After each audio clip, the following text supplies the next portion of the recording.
2, 1. I still have to get used to that. Recording in progress. Yo, everyone, you're listening to Filmmaker Mike and the boys. Joining me is Pinhead. What's up? And Kuya. Hi, how you doing? Doing great. Jester is not here. He's too cool to hang out with us anymore. I guess. Right. Leave the guy alone, man. He's too cool now, I guess. Obviously, because Book of Boba's coming out in at the end of the year, he doesn't care about us anymore. Well, it's not like we got a trailer and he can it doesn't matter. Binge watch it over and over again. His wife is more important than us, I guess. So that's kind of it's one of those things. Well, wives are important. Well, in his defense, it's not like we've been on a consistent schedule for anybody to fucking be on this consistently anyway. So, let's not play games here. Nah, it's cool. He's fine. We're gonna miss him, but Sure. Yeah, I was really hoping we'd all be together because I've got some stuff I want to hear his opinions from. But oh well, perhaps next time. So we're gonna kick things off. Last night, we went on a movie. We went to a movie. It was me and the wife and Pinhead. Pinhead joined us for F9, the Fast Saga. We saw a late screening last night, and it's pretty fun. Yeah. I think what made it more special, and this is a last minute thing. I remember we were talking about maybe we'd do a private watch party, but it didn't happen. And just to let you know, the Cinemark private watch parties, they increased their price. Ooh. So and it makes sense. It's the summer movie going season. They're a lot busier now that things have opened back up and things are back to normal in a sense, as far as what as normal as can be. So it makes sense that the private watch parties, and they have lesser screening times now for private watch parties. So $300 now, right? It's what? $300 now, right? Oh no, that's too much. It's $199. From $150, it's $199, which isn't too bad. And then there's like a $5 ticketing service fee, of course, which isn't too bad considering it's just a $50 upgrade. But it just didn't happen to work out. I asked people like, hey, who wants to, but of course, now that summer is in full swing as well, lots of people, like to go out on the lake, like to bake in the heat, or, whatever they want to do. Like, there's so much to do this summer compared to last summer, if you all remember. I mean, as far as indoor activities too. So masturbate consistently, that's a good activity. Yeah, with the AC turned all the way down, and how do you warm up? Hey, that's the way you do it. Woo! So you stay cool. Fuck the gym. Fuck the gym. Yeah, I mean, we've seen it in Family Guy. Quagmire locked himself for what, a week, when he saw everything on the internet, and his arm. Well, then all these home gyms like Peloton. It's a master tone. You're beating off. Like. Well, Quagmire's arm in that episode of Family Guy, I would say, was as large, if not larger, than John Cena's arms in Fast 9. I was looking at John Cena's arms when he was facing Vin Diesel, and I was like, holy shit, look at those beefcake arms. I know, he's got beefcake arms and the pussy still can't fight. Oh, come on. Come on. He and can. That was proven in this movie too, so. Oh, come on.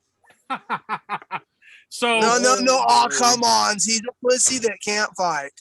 Oh, yeah, sure. I was observing your reactions, and this is the best part. You were observing my reactions.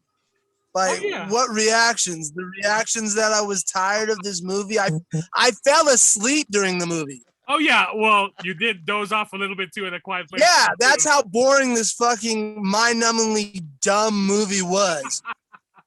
So this is. I'll just give a spoiler alert right now. This is contention for worst film of the year so far. Oh shit! Is it only because John Cena's in it? No, it has not. It has nothing to do with John Cena. Oh really?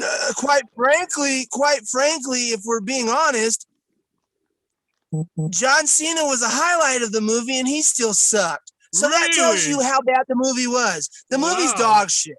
The movie's dog shit. I know. Mike likes to lick the lollipop of all these films and give him the benefit of the doubt. That's fine. This shit was garbage. It was the worst film of the year so far, by far.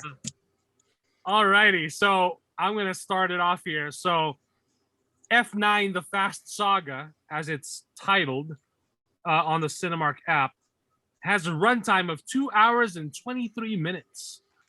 Dominic Toretto and his crew join forces to battle the most skilled assassin and high-performance driver they've ever encountered, his forsaken brother. Yeah! Wait, I thought it was about family. It is about family. It is about family. So hold on. Are we going into spoiler territory here? Because if we're not going into spoiler territory, then I'll have one sentence at best. So no. I told you guys I'm not gonna watch it. But that's for you. That's for you. I'm talking about the over. Where are we going with? Do we want to give a warning and do it, or because I already know? Because I already know. Cool, you don't care. That's fine. Jester, I know for a fact, 100% beyond a shadow of a doubt, doesn't give a fuck because he hates these films worse than I do, and that's saying a lot. But then Jester hasn't seen all of them, has he? He doesn't need to. That's not the point. The point is, and that was it. That's not the point. The point is, we can spoil it for these two because they don't care. Right. But the overall, whoever end all be all, like, the 5 listeners that still listen to this show, they may want to see this damn movie. Right. So how about this? You go and say your one sentence, and then we'll do a spoiler warning. And for the next 10 minutes of discussion, it'll be all spoiler filled until after the review. And people, if they don't want to listen to the spoilers, they can fast forward, until we're done with the spoiler review. And then, they ever want to listen. So how about we do this? This is a better idea. You talk and keep going until it's time to do the spoilers, and then I'll step in. All right. Okay, cool. So everyone knows, of course, this is the 9th film in the Fast Saga. I was excited to see it. I'm always excited to see these films because they're mindless, brainless popcorn fun. And from the get-go, it's action-packed. Lots of crazy action without spoiling it yet. Emphasis on the word family. There is a good amount of flashback scenes to a younger Dominic Toretto, played by another actor, and a younger Jacob Toretto, played by another actor as well. And I really like those scenes because it gave, and believe it or not, so this morning, as we were having breakfast, I was watching through the first Fast and Furious film, the very first one, and everything that was said there and set up for Dom's character, that he went to jail, he did time, and for beating a guy up, almost beating a guy up to death. They actually followed that template and incorporated in the 9th film for his backstory. The only thing, of course, the surprise, minor spoiler, is the fact that he has a brother that has never been mentioned in the other films, but for a good reason, because when you see the flashbacks and what happened and what really happened and all that stuff, then it's all explained. But I really like the flashbacks, and I really like the how they established it, the relationship that he had with his father and his brother. Though it was interesting because we never saw a younger Mia Toretto, which I think we should have at least seen at least once or twice in those flashbacks. So there's a little bit of inconsistencies there. But of course, I get it. They're focusing on Dom and Jacob. That's the main focus. Because we didn't even see, to be honest, we didn't even know, we didn't even see their mom. We didn't even hear mention of her. So, that could also be argued, but focus is Jacob and Dom. So everything else, as far as the action, when the first mission, so now we're going to go into spoilers. So spoiler warning for those listening who don't want to be spoiled. You can skip or you can forward the next 10 minutes or so where we talk about full spoilers here, unless you don't care and you want to hear the spoilers and then go see the movie. It's up to you. So from the very first mission, when they're trying to escape, I forgot there's a bunch of countries that they jump to and travel to in this one. But it starts out where the rest of the crew, so it's what's Miss Sande's character name? I need to get the cast here. But so when Ludacris and Tyrese's character and the girl who played Miss Sande in Game of Thrones show up for the mission or whatever's going on, we find out that Mr. Nobody, played by Kurt Russell, has disappeared. His Ramsey, you're talking about? Ramsey, that's right. Thank you. Yeah. So Ramsey. So when Ramsey and the two other guys, so when Ramsey and Roman, which is Tyrese, and Tej, played by Ludacris, when they show up to the farm where Dom and Letty are living at with little Brian, they basically got a encoded message that was sent to Ramsey. Mr. Nobody his plane is going down. He's carrying something of high importance, and we find out it's Charlize Theron's character Cypher, who's been a bad guy since, was it F7 or F8? I can't remember. I'm trying to remember now. Yeah, F8. The Fate of the Furious. So yeah. So they got, during the plane was midair, and they got there was an extraction. They got whoever broke in, got Cypher, and took her out of there. So they have to follow this homing beacon, and Dom is at first like he's very apprehensive of going because he's just like done with that. But then of course he looks back at that video, and when he sees that familiar crucifix, which is worn, only one person in the world can wear the same crucifix. So, and he zooms in. Besides Jesus, Yeah. So it's not revealed who it is just yet, but we already know. I mean, it's pretty clear. So he joins the mission. So they go off to, I forgot the country, but anyway, it's basically consists of islands, and they're driving. They're going to the plane crash, and when they get there, no Mr. Nobody, of course, and whatever they were trying to get, they find. Ramsey breaks into out of this basically the, what do they call it? The what do they call it in those movies? The MacGuffin.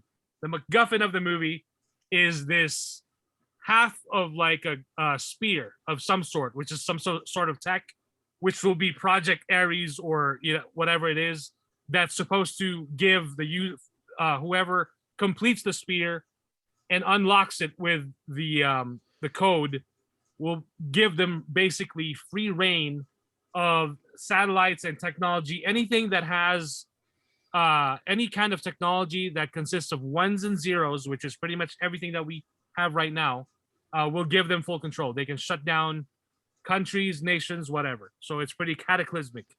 Whoever gets a hold of it. So it's the same as God's Eye in Fast and the Furious 7. Yes and no, because God's Eye was, you could see. No, this is more advanced. Yeah. Oh, this is the God's Eye 2.0. Okay, got it. Yeah. No, it's not God's Eye. Wink, wink. Okay, got it. Stop saying that, Cooley. You're triggering them. Wink, wink. Who's getting triggered? It's God's ball. It's God's spear. God's spear of destiny. So when they get there, like lots of action. So the first big stunt that happens is when they're trying to escape. They're trying to get to the other side of the other country because the military is on their ass. Dom and Letty are the last ones. They're in a car, and the broken down bridge that was already like broken down. There's like one rope that's hanging, and he uses the car to basically wrap the rope around the tire, and they basically Tarzan from one island to the other with a car, and they roll over and crash, but they're good. And so, they lived and survived that, right? Got it. Of course, which is brought up. The whole living and surviving is brought up right at the beginning, even before that, by Roman Pierce's character Tyrese, where he's literally surrounded by dozens of soldiers. And he gets a gun and he shoots them all. And I thought for a second that he got shot. It makes it look like he got shot. But then he walks away. He has bullet holes actually in his jacket. But then he's got nothing. And I'm like, what just happened? That kind of confused me. I thought like someone saved him or something. But no. But yeah, lots of crazy stuff, if you didn't already know, of course, ensues. And then we also get introduced to Jacob Toretto right at the get-go. And he's driving off and squaring off against Dom, driving on dirt road and driving like a badass. So, lots of crazy stuff and fun stuff. I do like Helen Mirren's appearance as well. I thought that was fun. They could have even done more with it. Mr. Nobody is only seen on video screens, and then at the beginning they were like, oh, we gotta save Mr. Nobody, we gotta and we gotta save whatever he wanted us to take. And then after that they're just like, who gives a fuck about Mr. Nobody? Hey, we got everyone else. And then of course we find out Han is actually, spoilers, still alive, and they explain it. There's actually, everybody knew that. Right, but there's actually a very good explanation of how he's alive, because I was thinking like, how do how he died in an explosion, but it's done very well to where it's like, okay, makes sense. T-boned a fiberglass bodied car. Okay, yeah, okay. Flipped it over multiple times. Hey, it's a movie. But the way they did it, it wasn't. At least it wasn't some bullshit. It wasn't some bullshit like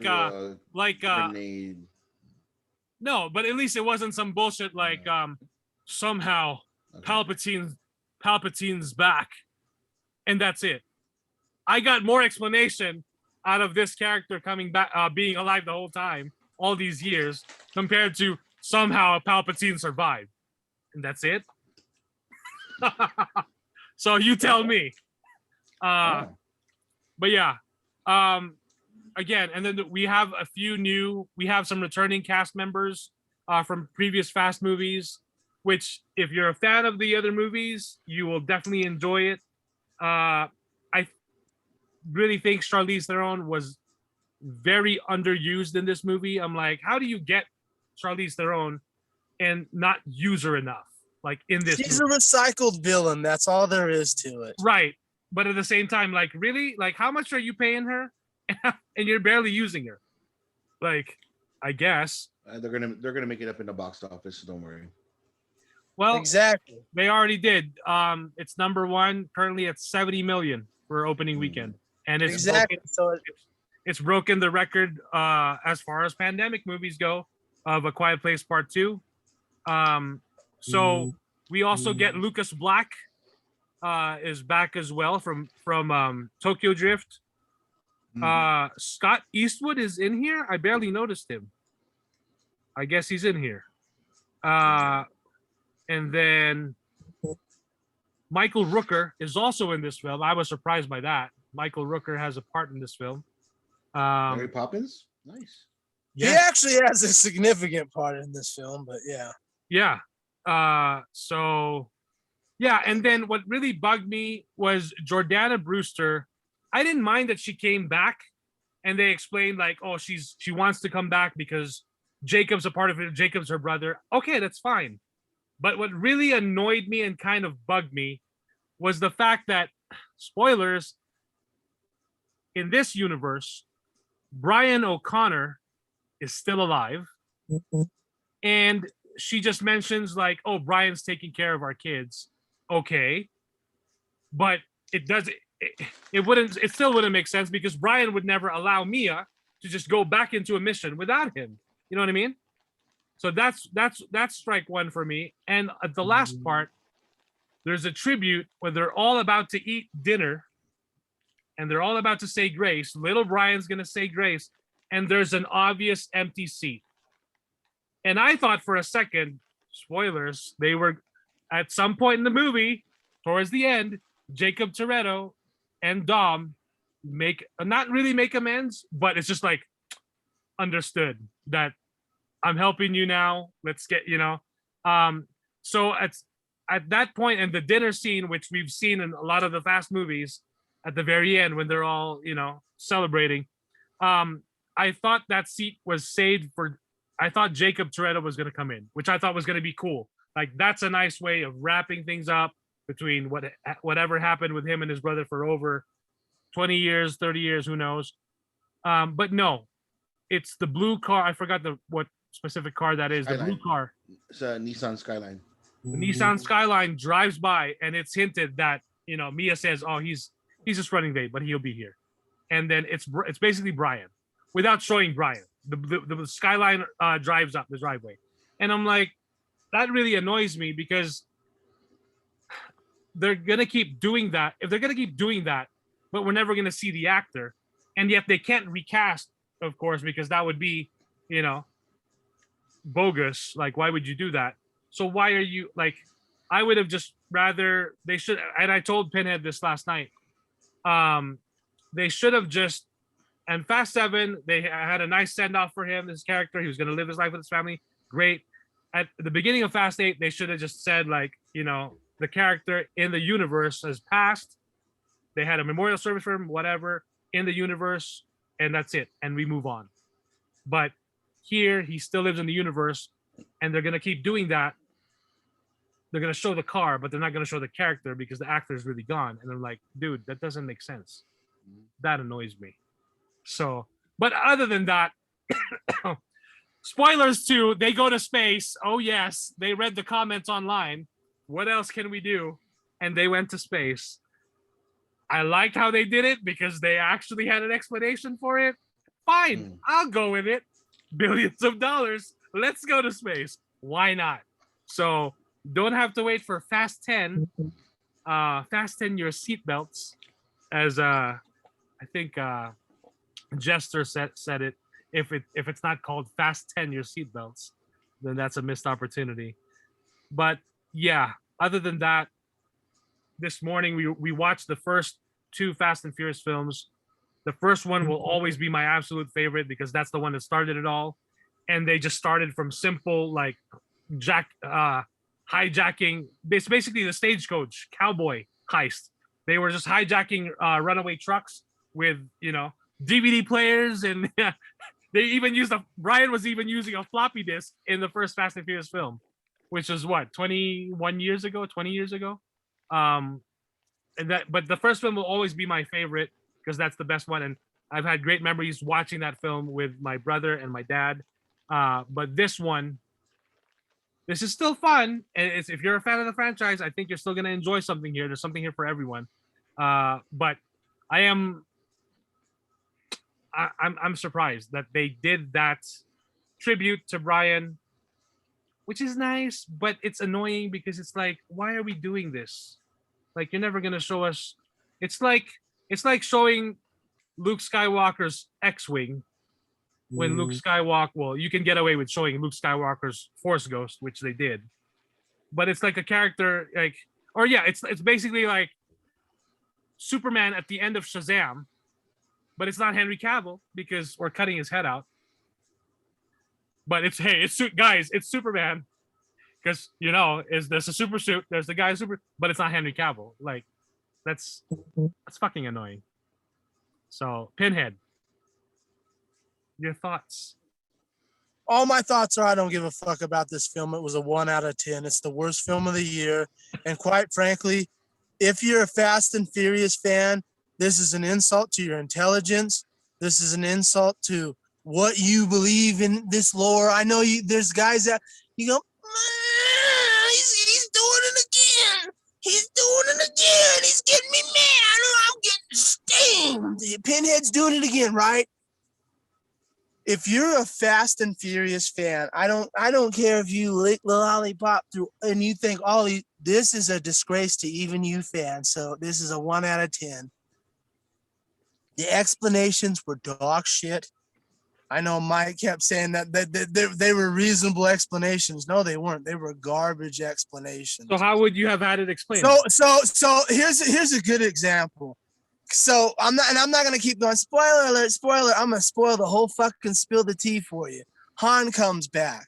Here's a prime example. Your hero Han. You guys love Han.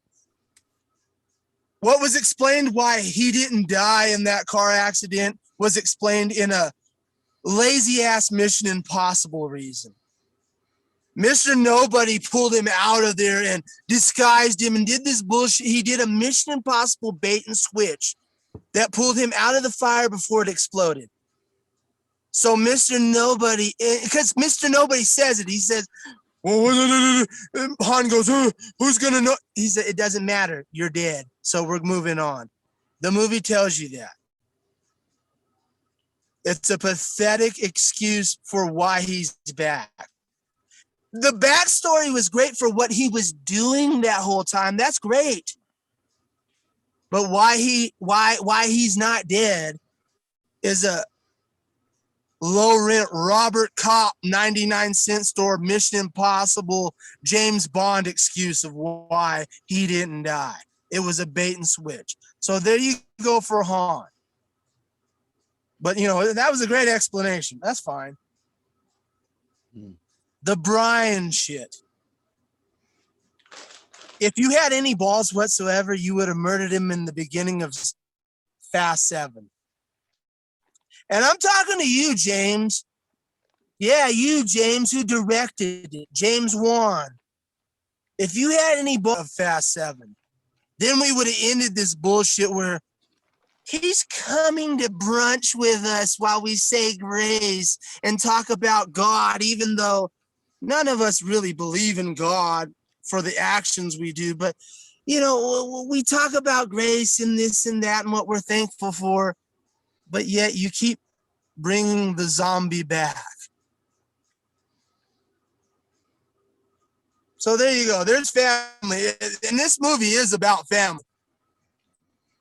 Make no mistake about it. I will give them that. The tagline of family, it gets hammered through your head over and over and over and over and over and over again throughout the entire movie. Through the flashback sequences, we get Dominic Toretto, the young Roman Reigns, because the kid who plays young Dominic Toretto, he looks like a young Roman Reigns. That's awesome. I'm not going to go on a rant about this movie because for the simple fact, I hate these movies. And this movie just solidified it.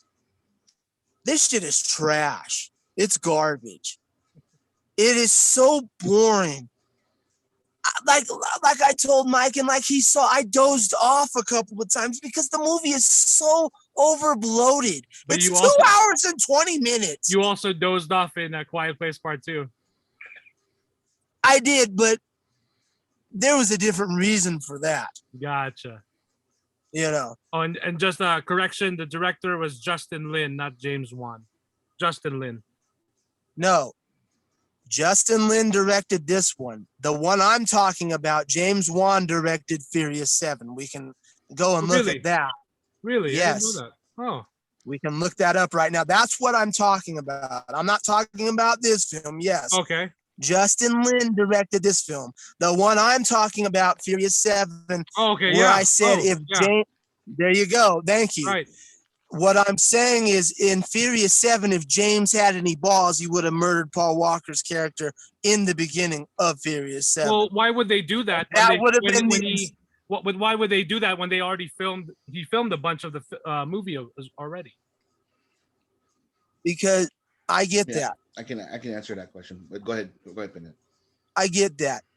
What I'm saying is, if we could have stopped this right in the beginning, if we would that because we have a reason why we can do that in Fast 6 and Fast 5, but if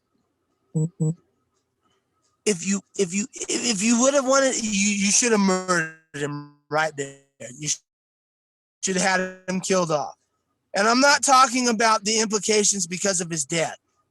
That should have been the inciting incident that led up to all this shit, because this movie is about a glow goblin. Okay, that's what it's about. It's about a technological glow goblin. Because they make up this bullshit, and I have to get into a rant about this now. And I'm so sick of this. Like, I fucking hate these films. These movies do this shit where they make it more. It's supposed to be brain dead fair, right? We're supposed to go into the theater and turn our brain off and have brain dead fare, and we get that. But yet these movies, since Fast 7, that's why I bring Fast 7 up. And that's why I said you would have had balls to murder him regardless of if he lived or died in real life. So let's clarify that, because, we're doing this semantics game. Mike wanted to bring that up, so we're doing this little bullet. What I'm saying in the storyline, if you had any balls whatsoever, at the end, you mean at the end? Maybe, but maybe I would even dare to say you do it in the beginning. But see, that from a story point, that doesn't make sense, because you have this actor who shot all this of the film. So why would you just, I understand. You're talking about the finished product. Right. I'm talking about pre-script. I'm talking about before we get to that filming point, in the script, you should have killed Paul Walker's character off and made that the inciting incident in the film of Fast 7. That's the way it should have been. Regardless of if Paul Walker did live or... I don't give a fuck if Paul Walker lived to be 100 years old. I'm not talking about the reality of him dying. I'm talking about in the storyline from the beginning, before all this shit was filmed, when we're sitting at the fucking table where all the decisions are made, where Vin Diesel makes most of these decisions. Let's not be foolish here. Paul Walker should have been killed off in the beginning of Fast 7. That's not the point. The point is, what I'm trying to say is, these films are supposed to be brain dead fair. Even to now, they were brain dead fair, where they added a storyline where it had to be important in this shit. Fine. Then you should have made the decision to make a real storyline starting at the beginning of Furious 7. It's too late now. You cannot have... So for these films, and I'm going to end it here because I'm tired of this shit. I fucking hate these films. You cannot sit there and say that these are over the top, brain dead movies where we're all supposed to just have a good time and eat our popcorn. That's fine. That's great. But you cannot sit there and say, oh, we're all supposed to sit here and eat our popcorn and be brain dead and do this shit while having a intellectual, really thought-provoking story. You cannot ask people to be brain dead and thought-provoking at the same time. And that's what this movie tries to do. So what was thought-provoking? What was thought-provoking? Well, yeah. Do we really have to go into an hour-long diatribe of this? Like, are we really doing this? No, I'm curious. Did we both not see the same film? What was thought provoking? The whole fucking brother storyline. That was supposed to be thought provoking. It wasn't. Well, the way they it was convoluted. So the way they explained it, they make so it. So how did they explain it? So how did they explain it? So they make it seem like they did a bait and switch in the fucking movie. So how did they explain it? That's right. They did a bait and switch. But on the first glance, when the father dies in the fiery crash at the race, we just think that the guy was responsible. The other guy, the other race driver, killed him because he bumped him off, right? That's what we were led to believe. And then we find out Jacob Toretto was pissed off. He almost killed the guy. Dominic stops him. Dominic ends up killing the guy with a wrench, and that's what sends him to jail, right? And then later on, we find out that Jacob Toretto was actually fixed. That he did something with the engine, so he was responsible for he was responsible for their father's death, for Jack, on purpose. Right, on purpose, right? And then later on, we later find out that it wasn't really Jacob Toretto's fault. It was their dad's fault. Their dad wanted to throw the race, not die, but throw the race just because they were in so much debt. Yeah, at the last minute. See, and that's the thought-provoking. We're supposed to believe this thought-provoking bullshit. And then at the last minute, oh, well, you know, and don't pretend like it was drawn out and we got, no, it wasn't like that. At the very last minute, they did the flashback scene and then they went, huh. I'm just kidding. I didn't mean to kill. He didn't say it. I'm just kidding. That's what the movie does. I didn't hold on. Because no one says I'm kidding.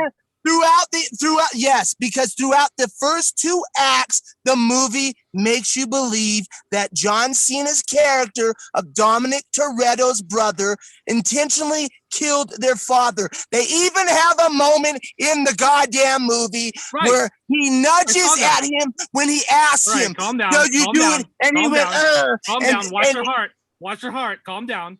Well, but you brought this shit. You brought it. I know, and that's why. Yeah, I know, and now I'm explaining. So no, because now we're getting into it.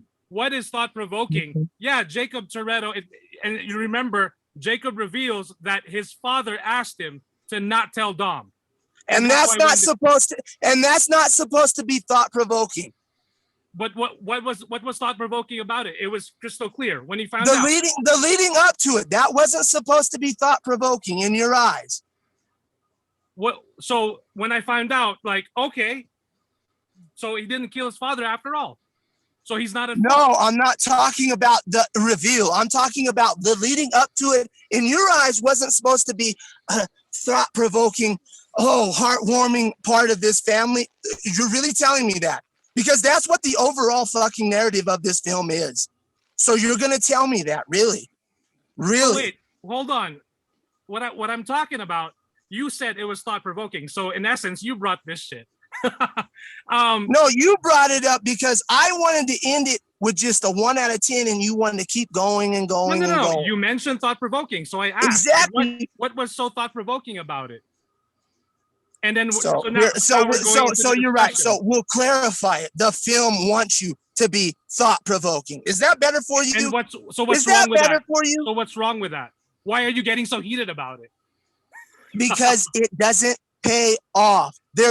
You can't ask someone to have a thought-provoking presence in a film when you don't pay it off. Are we really gonna do this? How was it not paid off? It was paid off right there. They make amends. How was it paid off? How was it paid off? You tell me how it was paid off. Okay, so listen, let me speak.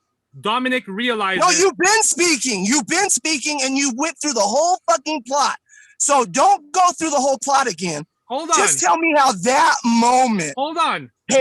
You asked me. You gave me the floor to speak. I told you, go and say your sentence. You told me to speak, and I've been speaking. That's why. So when Dominic almost dies and he almost drowns, he has that vision, and he sees everything from when he was much younger. He sees his father on the phone trying to throw the race, and then he realizes that Jacob was not clearly at fault. And so after that, when he comes back, he realizes Jacob is clear of that sin of killing his father. So how is that not paid off at the end? We're reliving the movie once again. Like I said, that's fine. Yeah, because we're reliving the movie again. That's fine. That's fine. So for you, it paid off. So we'll leave it at that. For you, it paid off. Because of that reason, it paid off. I'm not reliving the movie. I'm detailing. Yeah, you were, because that's a scene that no one knows. You're reliving the movie again, telling me about shit that me and you both saw. That's why. And no one else that's listening, that may be listening to this at this point, if they are, then no one's. Me and you saw this movie. You're acting like I didn't see the same movie you did. I didn't say that. But what I'm saying is, you're asking how it paid off, and I'm explaining to you how they paid off. And I just said right there, it paid off for you in that moment. That's how it paid off for you. Well, again, that might not necessarily, not for just for me or you or Cooley or anybody else. That might not be good enough for those of us that doesn't just kiss every Hollywood ass. That might not be good enough. I mean, let's be clear from the get-go. I'm surprised, like, you wanted to see, you even came to see the movie, and then you, I mean, you are, this movie for you is already handicapped in the first place. So why did I come? So you want to go there? Why did I come? You got excited because I was excited, and that's why I was excited. Wrong. You actually gave it a chance. Wrong. Try again. So why did you come? Because it was family. There you go. I mean, let's just say that it was because of family. So there you go. Yeah. I mean, are we really like, you're gonna pretend like we don't have these off-air discussions of why I was gonna come? No, I'm not pretending anything. Yeah, you are. What? Why? What's going on? Like, I'm not pretending anything. What do you want me to say? You know why I was gonna come. Well, okay, so you said if Julie wanted to go, if she was going to go, you were going to go. That was part of it.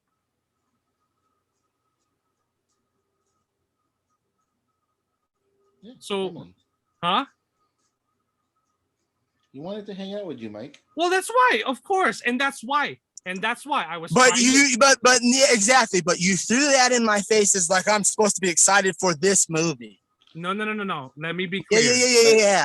Let me be clear. Let me be the bridge here in regards to this, because it looks like it's getting a little too heated.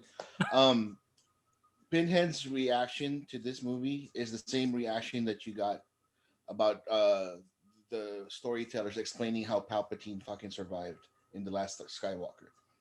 The reveal, the thought provoking things that they tried to explain in The Last Skywalker, and how he managed to survive and develop the new army and all that shit. For you as a fan, didn't make sense.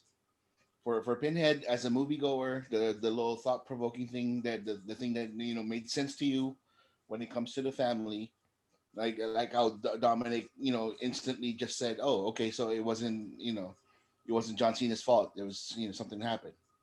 For him, that's a little too shallow, because Pinhead's point of view, if you're gonna watch a popcorn movie and zone out, that's a popcorn movie and you zone out.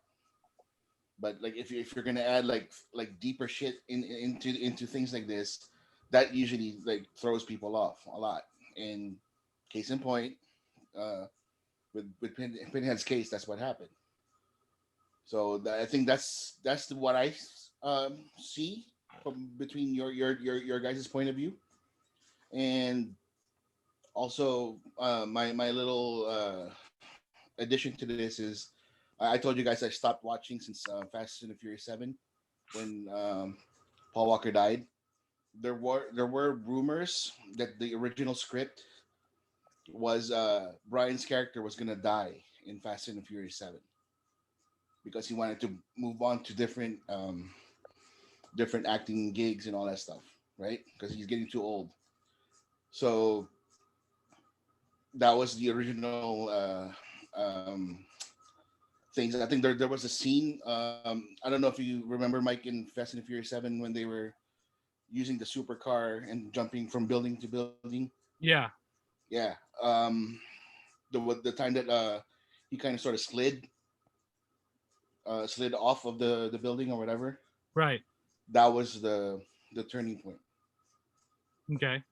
So that's the rumor that I heard about it. But then because the real actor passed away, they kind of sort of had to make a drastic change in that. You know, the homage on Fast and the Furious 7. That's cool. You know, whatever. The issue I have and I really appreciated these movies from Fast and Furious 1 to 7 and everything.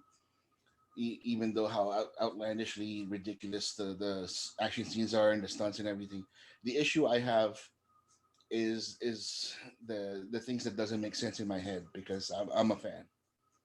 Like for example, um, in regards to this movie, you said that Dom and Letty had a baby, right? Had a kid, Brian, right? Well, it's not their kid. It's Dom's kid with that other girl.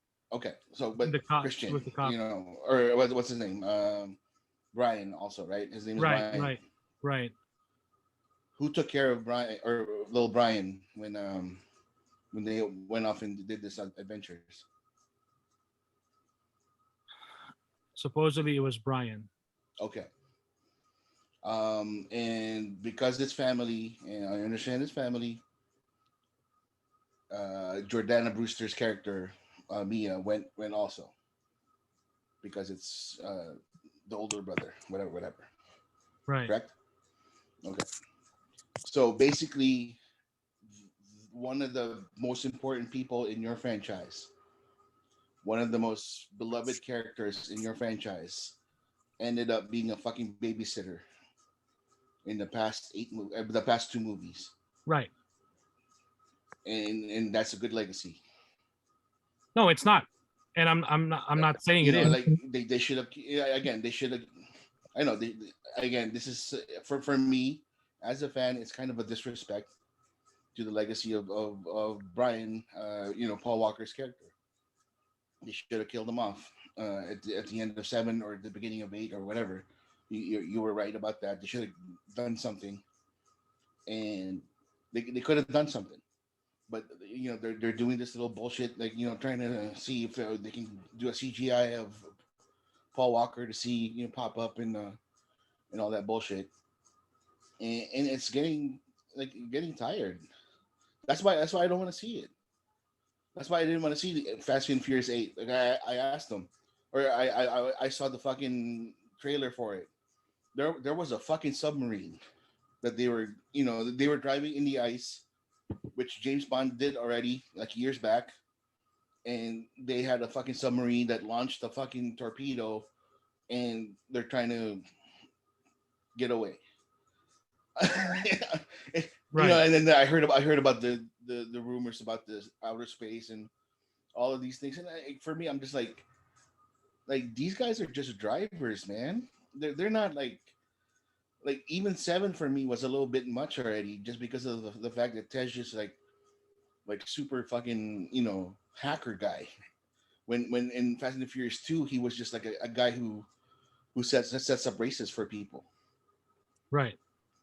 The leaps and bounds of like the things that are happening in this world is getting ridiculous. And I like I said, I'm not gonna watch it. Uh, I don't think I can ever watch it.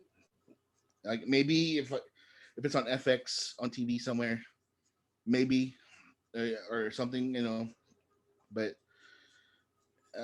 I'm on the side of people who are like sick and tired of being sick and tired of these kind of movies, man. As much as I love the franchise, like fucking like resurrecting Han and being all this nostalgia crap, and I'm just I don't know, man. But like, if you had fun with it, Mike, cool. If Pinhead hated it, that's cool too. that's totally fine with me. The only reason, Pinhead, are you there? I'm here. Can I see your face? All right. I'm sorry. I apologize. I didn't mean to throw that in your face that, I didn't get to mention earlier before we got way out of line. I really do appreciate the fact that you came along with us. And I apologize. I didn't mean to throw it in your face that, that wasn't my intention at all. I guess what just really got me was that I get it. You don't have to like it. You don't have to like the same things I like. I know that. That's clear. But I guess what just triggered me was the fact that you're getting so angry and full of emotion about the movie that it almost makes me think like, oh God, what did I do? Like, because you hung out, like we did watch the movie, and the last thing I'd want is for you to not have a good time. But I guess, I have to just clearly separate the fact that we had a good time hanging out. You just didn't like the movie, obviously. Yeah. So I apologize. I'm sorry if I got too heated as well. But for the sake of discussion, the reason why I asked, like, what was thought provoking, I'm just flat out just, I'm not asking that to trigger you or to egg you on. I'm just clearly, I just want to have a discussion about it. That's it. But then if you don't want to talk about it, I guess I should have backed off and just, because I don't want that's the thing. I don't want to enrage anyone. If for the sake of discussion, if it, I'm not doing that just to like, I clearly just want to have a discussion about it and just want to know like, hey, if you didn't like that, okay, that's fine. But, so sorry, bro. I love you. I didn't mean to. No, you did. I guess I would say two things. One, so I misspoke. It's not thought-provoking. The film tries to lead you into the era of thought-provoking. There you go. So we can clear that up right there. Okay. You go, and anyone can go and watch the film for themselves. We don't have to get into a debate about it again, because this will be another 7-hour, and I'm just not doing it anymore. So in your defense, yes, I was wrong. I misspoke in that era of the film isn't thought-provoking,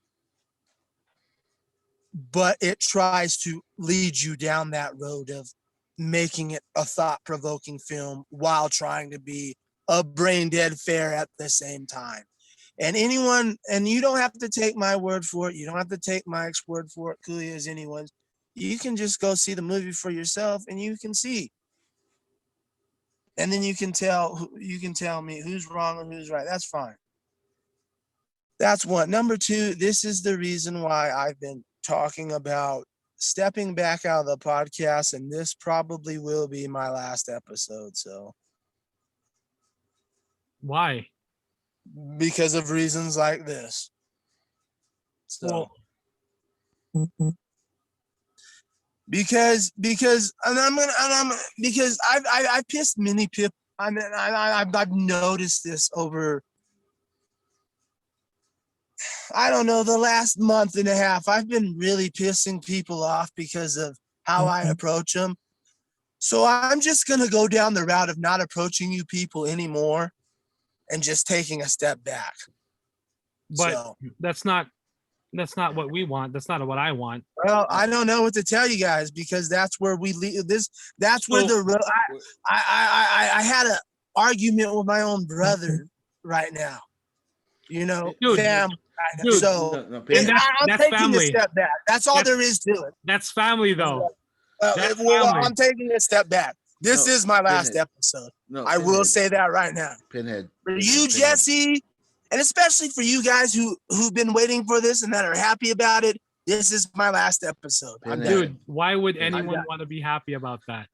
Well, but nobody's gonna be happy about that. Ask the masses. This is my last episode. Dude, so, you know, you're gonna leave me hanging with fucking Jester the whole entire time. Really?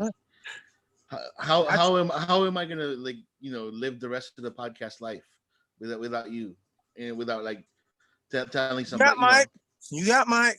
Yeah, okay. But it's not gonna be the same. It's not the because same. Because quite frankly, this show doesn't matter. With as far as me and Jester being on here, it doesn't matter. You guys started this, not me and Jester. You guys started this. Let's get one thing before clear. the COVID shit happened. You started this. So if me and Jester were to leave, it wouldn't make any difference. No. And more importantly, before you say what you have to say, more importantly, no one's gonna give a fuck if I leave. If Jester leaves, that'll be a huge hit. But if I leave, it won't make any difference. I would give there a fuck you go. If you leave. Well, I don't know what to tell you. Seriously. Okay, so listen up first. We tried doing this on our own. Me and Mike. Okay, I'm just letting you know that it didn't work because Mike was just asking questions and I fucking just went off on a tangent every single time. So it was like a 4-hour tangent of something. You know, with your help, with your point of view, with Jester's point of view, it got rounded.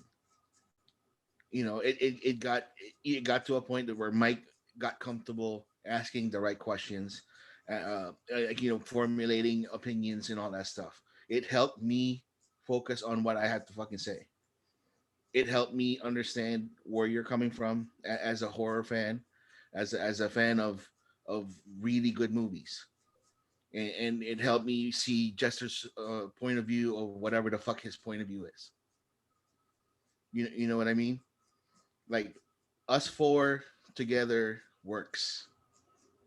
If you add Sarah in, that works even better. Grace. Or Grace. Who the fuck is Sarah? Sarah. Grace. Whoever. Like the girl. Was her name Sarah this whole time? Oh my god. Sarah, Grace, whatever. You know, whoever. You know, sorry. Grace. So the fact that like the reason I wanted to keep on doing this podcast, Pinhead, was the fact that I saw somebody else outside of myself who has a passion for something that he loves, which is for you, movies, good movies, quality movies. Doesn't have to be any genre, any sort of movies that you like.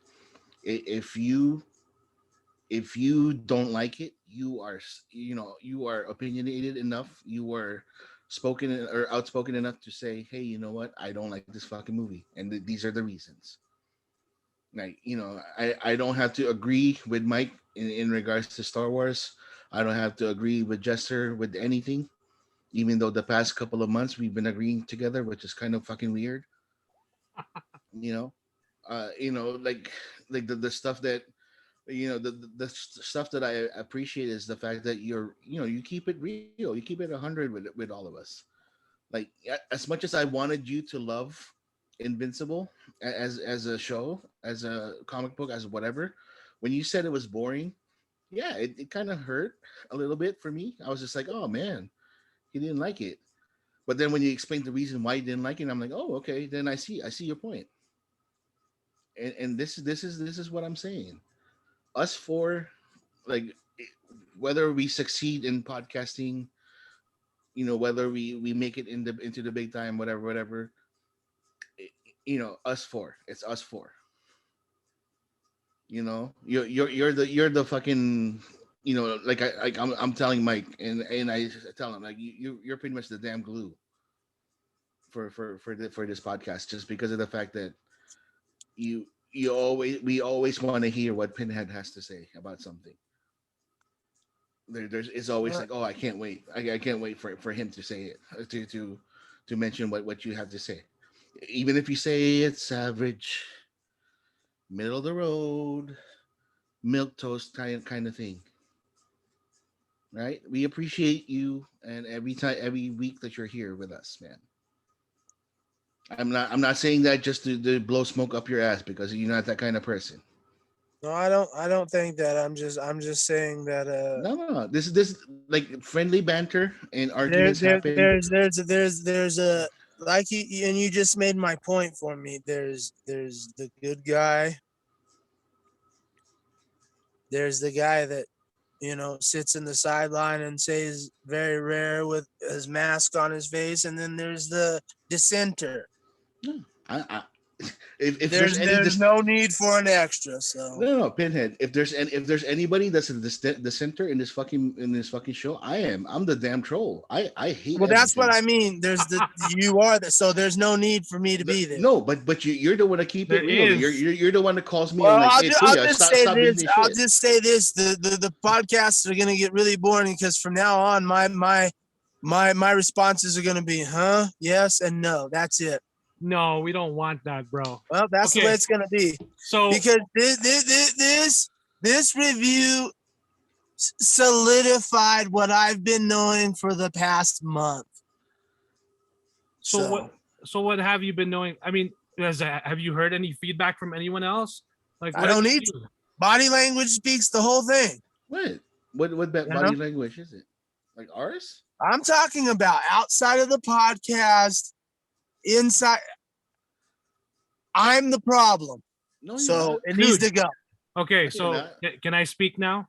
You can say whatever you want. This is your goddamn show. You don't have to ask my permission. Okay, I know that. So no, because Kuya just talked. So I want to make this clear. You know that obviously Kuya already said we tried it, me and him, didn't work out so well.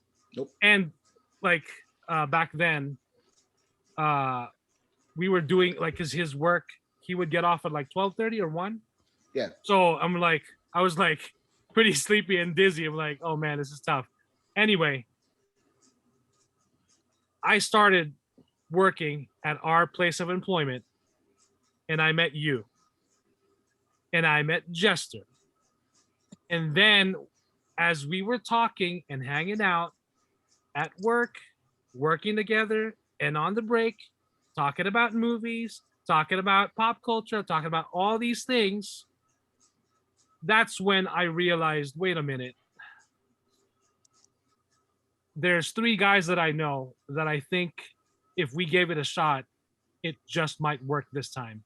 Might be because I love Kuya. I've known him for years and we've hung out many times way back when we were so active serving in church, even after, we've done and we've talked, but there's something that happened. There's magic that happened when all 4 of us got together and we started talking.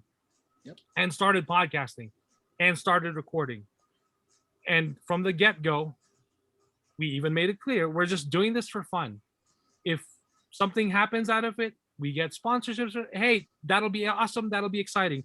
But if it doesn't, that's fine. At the very least, we have this. I look forward to doing this every week. Yep. I love my family. I love, I'm very blessed in my life to, have loved ones around me. I'm very blessed to have you guys around me. This is the first time that we've actually had a very heated argument on the podcast. And I don't think this will be the last. And I don't want it to be the last. And I don't want it to be just the first either. I want everyone here to be their genuine selves. And I'm sorry. I don't think anyone would be listening if they didn't enjoy what they were listening to. And maybe they don't maybe they don't enjoy all 4 of us. Maybe they only enjoy one person. But I think that it doesn't work without that interaction between each other, without the chemistry of one another. And yes, we may be missing Jester tonight, and 3 of us are still here, and that's fine. Maybe next week all 4 of us will be complete. Who knows? But it's something I enjoy. I thought when you mentioned that you would back off, I thought you just meant that you would kind of cut down what you would say on the podcast and just get straight to the point, which is fine. And so I was just like, that's fine. You're not the problem. You never were, and I'm making that clear right now. Yeah, I And second again, that. Kuya and I have had Jester and I have had arguments off the podcast. You know that. And Mike Kuya and and I I, have had arguments like back in the day. Like this motherfucker made me spend half my paycheck on useless Star Wars shit. hey, Pinhead. hey, He convinced me. I didn't convince You you. know that, right? I just got To excited this for day, my shit. that happened. When was that, Mike? 20 years ago? Uh, 10, 15 years ago? 2005. Yeah. So like 16 years ago. We went to Walmart. I just wanted to buy the little Debbie fucking whatever, the little Debbie snacker things, right? The little one, the wafer with the peanut butter and all that stuff. That's the only thing I'm gonna buy. Next thing you know, Kuya, give me a second. Let's just go to the toy store, or the toy section, real quick. And then all of a sudden, he was like, "Oh, Kuya, look it, they got Mace Windu. Oh my God, it's Mace Windu." And he was like, "Isn't he your favorite character?" And I was like, "Yeah, he's my favorite character." Oh my God, it's on sale. It's on sale right now. And they have the purple lightsaber. This is And he rare. had the This purple is rare. lightsaber. So So I bought like useless shit. Half my paycheck was gone because of that. And to this day I hate him for it, but I don't. Like, he's my bro. Like, we always argue about stuff. Like, Mike and I always argue about stuff. The first heated argument that we've ever had in this podcast was me and Jester about the Last Jedi. About talking about like how it's how it was like, for him it was garbage and all that stuff. And I'm like, if you're a fucking fan of Star Wars, regardless of how garbage it is, you better appreciate that fucking movie. You know. And then you digress, and he says like, well, I'm on Jester's side on this one, Kuya. It was a boring ass movie, and I was like, oh, okay, well, there you go. I can see the sides of all these things, you know, all of it. Like, the way I am here in this podcast is the same exact fucking way I am in when I meet people in person. I speak my mind. I'm a very spiritual guy, but I have a potty mouth. So I will be your friend. I'll be your bro. I will pray for you. But if you need to, I will cuss you out. That's the kind of person that I am. That's the kind of personality that I am. And I appreciate Mike for being honest and all that stuff at times. You know, that's why, like, again, us four, as the different sides of the pop culture. Mike. We point him out as the guy that like really likes everything because he wants to be positive, which is fine. And I also want to make it clear. I just want to give the benefit of the doubt Yeah, to anything before I even see it. And I'll still be honest. Like, this movie wasn't perfect in no shape, way, or form. yeah. And there were some things that still bug me about it. And to be fair, to be honest, these movies haven't been the same without Paul Walker. Yep. So, and that's why I always go back to that first one, because that was lightning in a bottle, like, which they've tried. And for again, it's one of those things. And then Jester has his own way of seeing movies through his perspective. Like, for me, like, the first person, like, when I thought about Invincible, that was gonna hate it, I thought it was gonna be Jester, because of the fact that he doesn't like violence, he doesn't like sex, he doesn't like titties, and he doesn't like all of these things in his like media at all, right? And I was like, oh, and then when Jester was like, oh my God, Kuya, fucking Invincible is so cool. I'm like, whoa, time out. I'm like, that's not what I'm expected. It's nice for me to have that surprise in that thing. Like, when we get heated here, when we talk about how we see a movie, how we see things in pop culture, and in anything that we do, that there's a passion there. Like, again, how I appreciated the fact that you hated The Last of Us too. I thought I was the only one that hated it. Pinhead. Up until you told me that you fucking hated that one, because all of the people that I played with, or all the people that I know that played the damn thing was like, oh yeah, it has its flaws, but it's still pretty good. No, I personally hated it.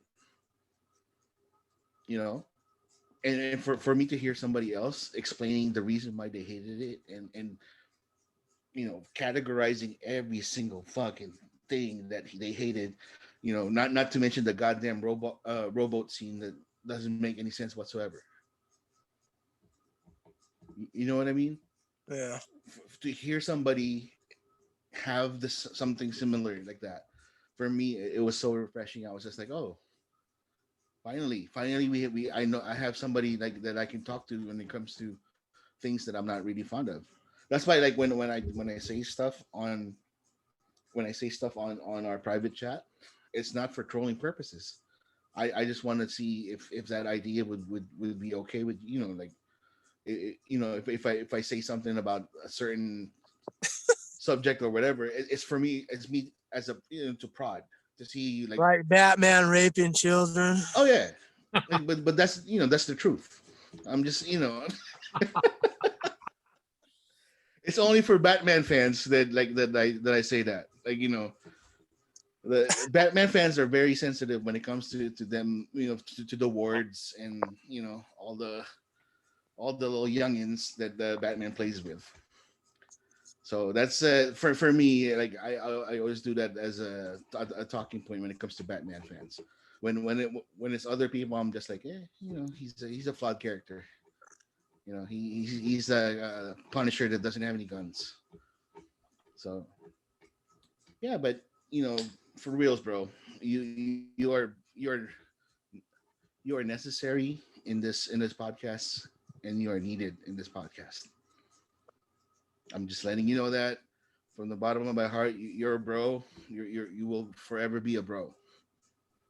Like, when I see you in person, like, I'll be the first fucking person that's gonna give you the Oh, we're biggest hug. fucking when I see you. Me and your wife are having a threesome. I'm gonna give you the biggest hug and grab that ass. You know what I'm saying? So, so this little thing about, like, the little arguments about stuff, that's fine, dude. Don't even trip. Like, It's not. But it's the thing is, and so we can wrap this up because we went on for long enough, and then maybe it's good for the thing, but it has nothing to do with the arguments. This is just. I talked to, and I almost slipped and did it again, and we're gonna have a 90-minute editing. But I talked to Jester about this many times, and he said the same thing you guys are saying, and I get it, but I've talked to him about this many times. This is why I have, especially at work, this is why I associate with the very few people, because I have a mentality of where I need to be alone, like Darby Allin. You guys can look him up. Darby Allin. Like I told Jester, I'm a fat version of Darby Allin. I prefer it that way. And most people at work think I'm a dick. That's fine. Yeah, but then by doing that, and I just want people to understand, and I want everyone to understand, even the people that listen to this podcast, the last people that are left. I do this because it avoids situations like this. I don't offend anybody. I don't hurt them. I don't make them upset. I don't trigger them. I just keep to myself. And that's the way it should be. Nah. So. Nah. I want you to be yourself. Right. You said you associate with a very few people. Well, the few people is us. So. Exactly. There you go. Yeah. And that's fine. I already hurt people here. So. Dude, you can hurt me. Maybe it's just time I just pull back altogether. No. You can hurt me, break me. You didn't hurt me. We just got a little heated, and that's okay. It'll happen. It's bound to happen. I mean, we can be so. But you know how it does. But you know how it doesn't happen? By not associating with people. That's how it doesn't happen. I know. But that's how you avoid these situations. Yeah, but why avoid it though? Why not? We want to hear what you have to say. Who wants the heartburn? Like who? And people call me crazy. Like this is insanity. Who wants the heartburn of that shit? Hey, Why? I can take... Would you rather go through life hurting yourself and going through the heartburn, or would you just? Me personally, I'd just rather be disassociated. Yeah, I have some Tums for that heartburn, bro. The heartburn is worth it because there's more. That's your opinion. That's your guys' opinion. It's like eating longanisa. You know what I'm saying? In the Philippines, fucking like you get like severe heartburn, but you know what? Is it worth it, Mike? Fuck yeah, it is. Okay, there you go. Because it's so much sweeter and tastier than the heartburn. In this podcast, you are longanisa. Well, not all of us have had Jollibee, so I don't know what to tell you. No, and that's why we still need to do it. We still need to get some. So like on like if you get a chance on your guys' day off or something, man, fucking you can do a drive to fucking.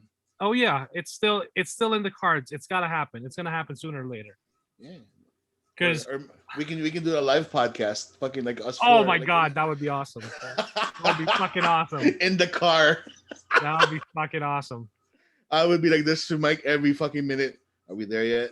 Are we there yet? Are we there yet? That would be awesome. Are we there? That would be awesome. So 1 out of 10 for you, Pinhead. You hated this fucking movie.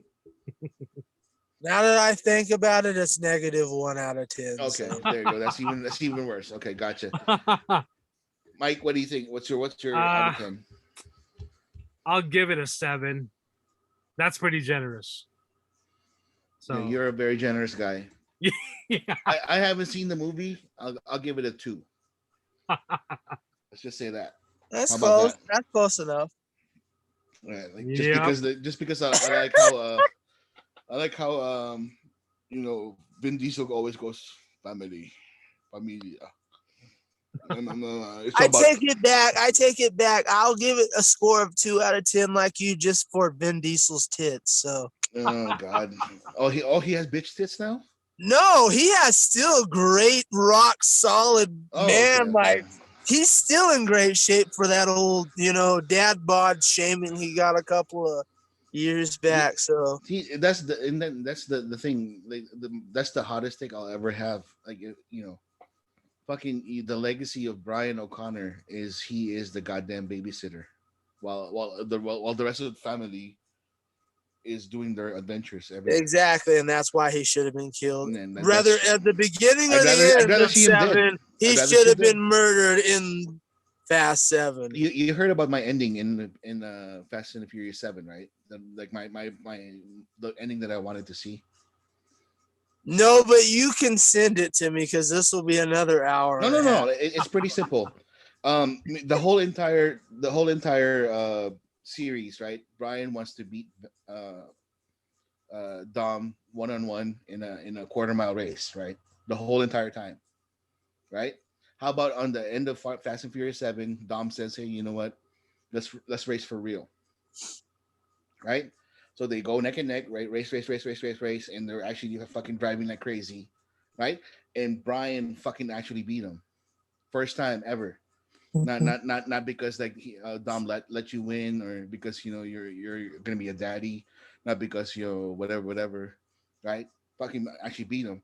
So while he's celebrating, a semi fucking side swipes him in the back, kills him instantly, right? Tragic ending, but you know what? He died in a blaze of glory. He died happy because why? He fucking finally beat Dom. So there's a closure in his fucking character, instead of being this fucking babysitter. Yeah. See, there you go.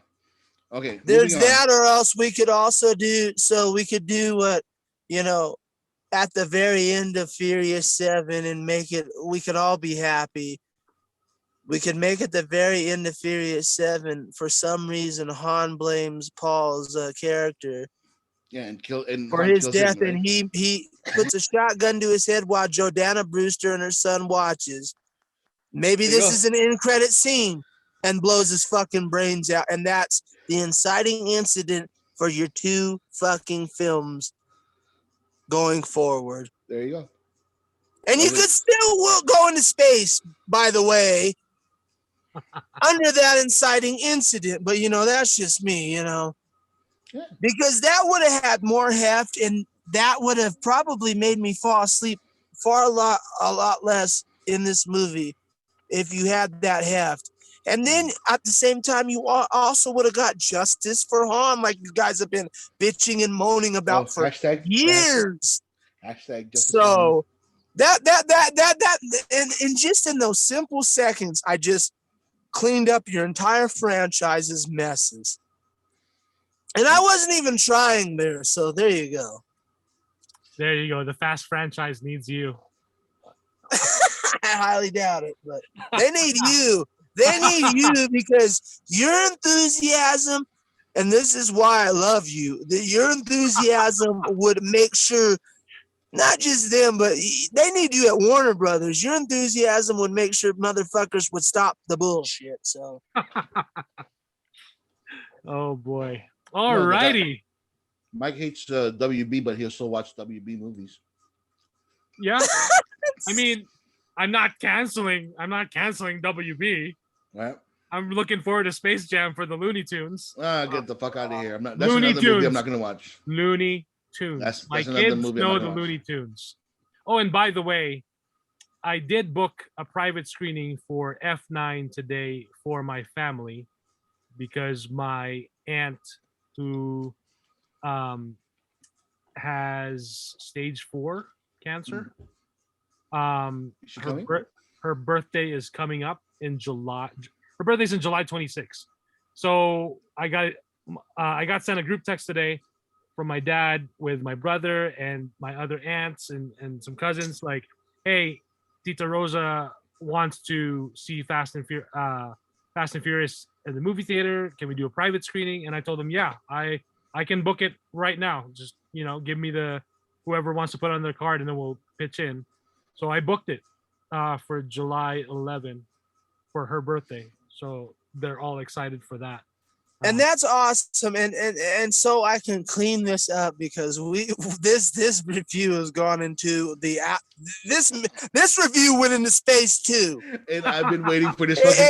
I've been waiting for this review for like such a long time, dude. I was so excited. And anyone who can listen to this can go all the way back to this, which will be probably a 5-hour episode, but you can go all the way back and you can see that I said I hate these films. Mm-hmm. However, I never want them canceled for that exact reason, because for guys like Mike, for that person who is in a point where they're about to die. I mean, we have that article that just came out about the guy who wants to see what? James Bond. Before he dies, like No Time to Die. Yeah, regardless of how you, me, or I feel, they should never be canceled because of that reason. Because there's that one person who loves these things, who that might be his dying wish to see F9. That might be his dying wish to see Twilight or No Time to Die or Black Widow or whatever, or Superman and Lois. Or Elvin Titties. That too. I don't care if it's something I despise, like the Paul brothers. Heaven forbid if that's your dying wish. That's a discussion for another day. However, the point doesn't change. If that's your dying wish, you deserve to have it, and no motherfucker on this planet or any other planet beyond should take that away from you. Period. Because our fathers, our grandfathers, our mothers even, laid their lives on the line and died so that we could have those fucking things to happen, whether it was in this country or any other. So we did at least deserve that respect, and that's why I don't agree with canceling anything. So I hate this fucking movie. It's Drek. But I will even concede it serves a purpose. And I'll leave it at that. Well said. But yeah, my aunt. So while she's stage 4, it's still looking very optimistic as far as So she's fighting, and we're supporting her, and that's why when we were like private screening, that's fun. Let me book it for you guys. So I'm not sure if I'm gonna get to see it with them because I may have to babysit like Brian O'Connor, my kids. So I may be seeing Boss Baby too with my kids, which I'm also looking forward to because the first film was fucking hilarious. That first Boss Baby. Wait, is it Alec Baldwin still? Yeah, he's back. Is he back as the Boss Baby? Yeah. Yeah. Is he still drunk? No. He's always drunk. Because I heard. You mean his character in the movie? Never mind. No. I heard during the taping of Boss Baby, he was fucking drunk. Oh, really? Well, it's an audio. So that's business as usual. It's voiceover, so that's easy. You don't have to look at a camera. You just have to. If that's the case, I might go see the Boss Baby with you and your 2 kids. Then, like, I know, right? Yeah. There's Uncle Pinhead. Uncle Pinhead's had some drinks in him. He's gonna start dancing in the front. Uncle Pinhead's gonna be like this. I'm drunk too. So, by the way, I'll drink for every time like Alec Baldwin talks about Trump. Shit. So, I'll go to the hospital if that was the case. So the trailer is pretty hilarious. His niece is a baby, and she starts talking, and she calls him and her dad boomers, like suck it, boomers. She throws some binkies in their mouths, and that helps them transform back into like her dad, the little kid, and her uncle, which is Alec Baldwin, back into a baby. But I do want to mention the trailers in front of Fast 9, of F9. So much trailers. One of them was another animated film that my family and I are looking forward to, which is Sing 2. So the first Sing is actually a pretty lengthy movie, but there's some pretty good singing in there. Tori Kelly, what's his name who played Elton John? Taron Egerton. Yep. Egerton, yeah. And I'm forgetting the Scarlett Johansson, who's got some pipes on her. Matthew McConaughey. So the sequel looks just as good, if not even better. And Bono's in the sequel. So when we saw the trailer, when I showed it to my kids at home, they were pretty excited because that first movie while it is pretty lengthy, it has a pretty good story. It's pretty much American Idol, but with animals and some really good, like, different genres of music, which is great to expose kids to anyway. So yeah, looking forward to that. Alrighty, so next up, we've got a review from Pinhead for the Unholy. Oh god, this will be short and sweet. It was dog shit. And I'm not just saying that because so this is one of the few movies where critics and horror movie fans or fans in general actually have come together and agreed that this is absolute trash. So I don't like to do this, but we have to go down the line and we got to look at the, Rotten Tomatoes score. And we're going to look at and why we're going to look at that, we're going to look at the Rotten Tomatoes score and the people score. So Rotten Tomatoes gives it a 26%. The overall audience score is 57. That's not good. And the 57% is for the apologists, diehards of, like, they love supernatural horror. Because this movie's supposed to be about supernatural horror, but it really isn't. It's about a message.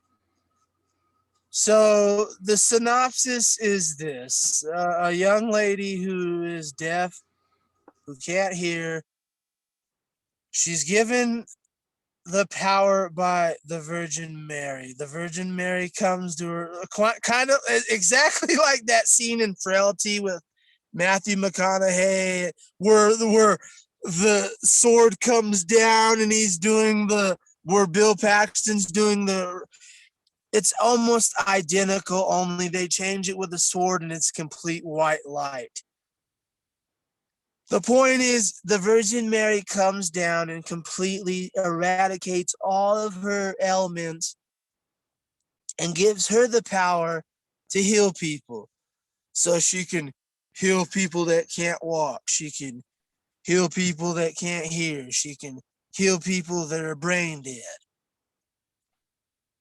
So that, and you get into this, that's awesome. And then they go into complete Curse of La Llorona territory where it becomes almost this point of where it's just a poor man's version of Exorcist meets The Nun. Jeffrey Dean Morgan is in here. I love Jeffrey Dean Morgan. He's a fantastic actor. I think we can all agree upon that. He's completely misused in this movie, and he's in the whole movie and you almost don't realize it. He's in the entire movie. A guy with the charisma of Jeffrey Dean Morgan is in the entire fucking movie, and you almost don't realize it except for those points where you, oh, hey, Jeffrey Dean Morgan, awesome. Our boy, Carrie Elways, man, like a great character actor. I mean, The Princess Bride. Saw, the first one. I know. I said the first one. A great horror masterpiece. Like this guy, The Crush with your girl from Clueless, Alicia Silverstone, before she Batman and Robin it up, woo. This guy, there's a great cast here. There's fantastic. William Sadler, the Grim Reaper from Bill and Ted's Bogus Journey, and Demon Knight from Tales from the Crypt, Demon Knight. He was in Roswell, if I'm not mistaken. These are great characters in here. They're great actors. And they're completely thrown. They might as well be the Mandarin in Iron Man 3. Let's just put it that way. So I'm not going to go into it because there might still be people for whatever reason want to see this movie. So I can't get too far into it because there's a M. Night Shyamalan twist, and we're not talking about M. Night Shyamalan Sixth Sense twist. We're talking about M. Night Shyamalan The Happening twist. So it's a shit movie. I'd give it a 1 out of 10. And I say that because we need to, I don't care about, and we went through this, I don't care about any of the other franchises. I'm going to stick to that from now on. That's one thing I will say. I'm sticking to my lane from now on. I'm sticking to wrestling and horror. And just like wrestling, we need to expect better out of our horror. With The Quiet Place Part 2, and not even that, with movies that are on the same budget as close to this, like Psycho Gorman and Possessor, we've seen good horror movies. We don't have time for this. So this is a 1 out of 10. It needs to be skipped. Please don't watch it. I know Jeffrey Dean Morgan, you'll see him because they plastered him and his name on there next to the Virgin Mary cover that they have. Please, I know I was fooled too. Don't be fooled by the great name that is Jeffrey Dean Morgan. It's beneath him. It's not worth his time, and it's not worth your time. This is an absolute skip it. And I'm done. So where is this available on? It's available anywhere you can rent it. You can rent it on Vudu, Amazon Movies, Apple. YouTube, because it's still in theaters. So I rented it on Vudu. You can do the same for for most people, Amazon, because everybody loves Amazon. You can get it for $4.99 for a rental. Okay. And that's stretching it. So cool. Alrighty. And then next up, I want to talk about real quick. No spoilers. Sweet Tooth on Netflix. We started binging it earlier, and we just kept watching it. So we were on episode 8 already. Have you seen it, Kuya? No. Okay. So for those that may not know, Sweet Tooth is on Netflix. It's based on a DC comic, which I'm pretty familiar with DC comics and their characters and their comics, but I never heard of this one. This one definitely flew under the radar for me as far as the comic book. But it is based on a DC comic book, though not your average DC superhero. So the description here on Netflix is his world shaken. Oh, wait, no, sorry. That is, hold on. Because it's giving me the episode. I'm not going to give you the episode. I got it up if I can read it. But yeah, go ahead. Go ahead. On a perilous adventure across the post-apocalyptic world, a lovable boy who's half human and half deer searches for a new beginning with a gruff protector. There you go. So this is produced by Team Downey, aka Robert Downey Jr. and his wife. Oh shit! Yeah, so Iron Man producing, yeah. But then also when you see someone like money, right? He's using Marvel money to produce DC movies. Right, but then it's DC, it's Marvel. Hey, that's cool. But it tells you that because they even did an interview and they really like the story. So I just started playing it and we were watching it and it's pretty good. I gotta say, the world building is very well done. The world, in a sense, is quite a bit familiar because when it starts, and I think the comic, let's see, the Sweet Tooth comic book was released. Let's see. So the comic was published from September 2009, and I guess it's still ongoing. It says to August 2021. So, but the comic started in 2009. I don't know how much they changed from the comic, but in this show on Netflix, without giving away too much, there is a virus and people are wearing masks. So they may have been filming this right around when but then with how much effects are in it and how big this series is, I think they may have even filmed this before COVID hit. So, and maybe it's they were possible because not only that, not to interrupt you, I'm sorry, Mike. You're good. Netflix has an obsession with virus shows. Like they have V Wars and Containment and all this other these shows, whether they were from CW or V Wars is an original. They have an obsession with whether it be zombie or not.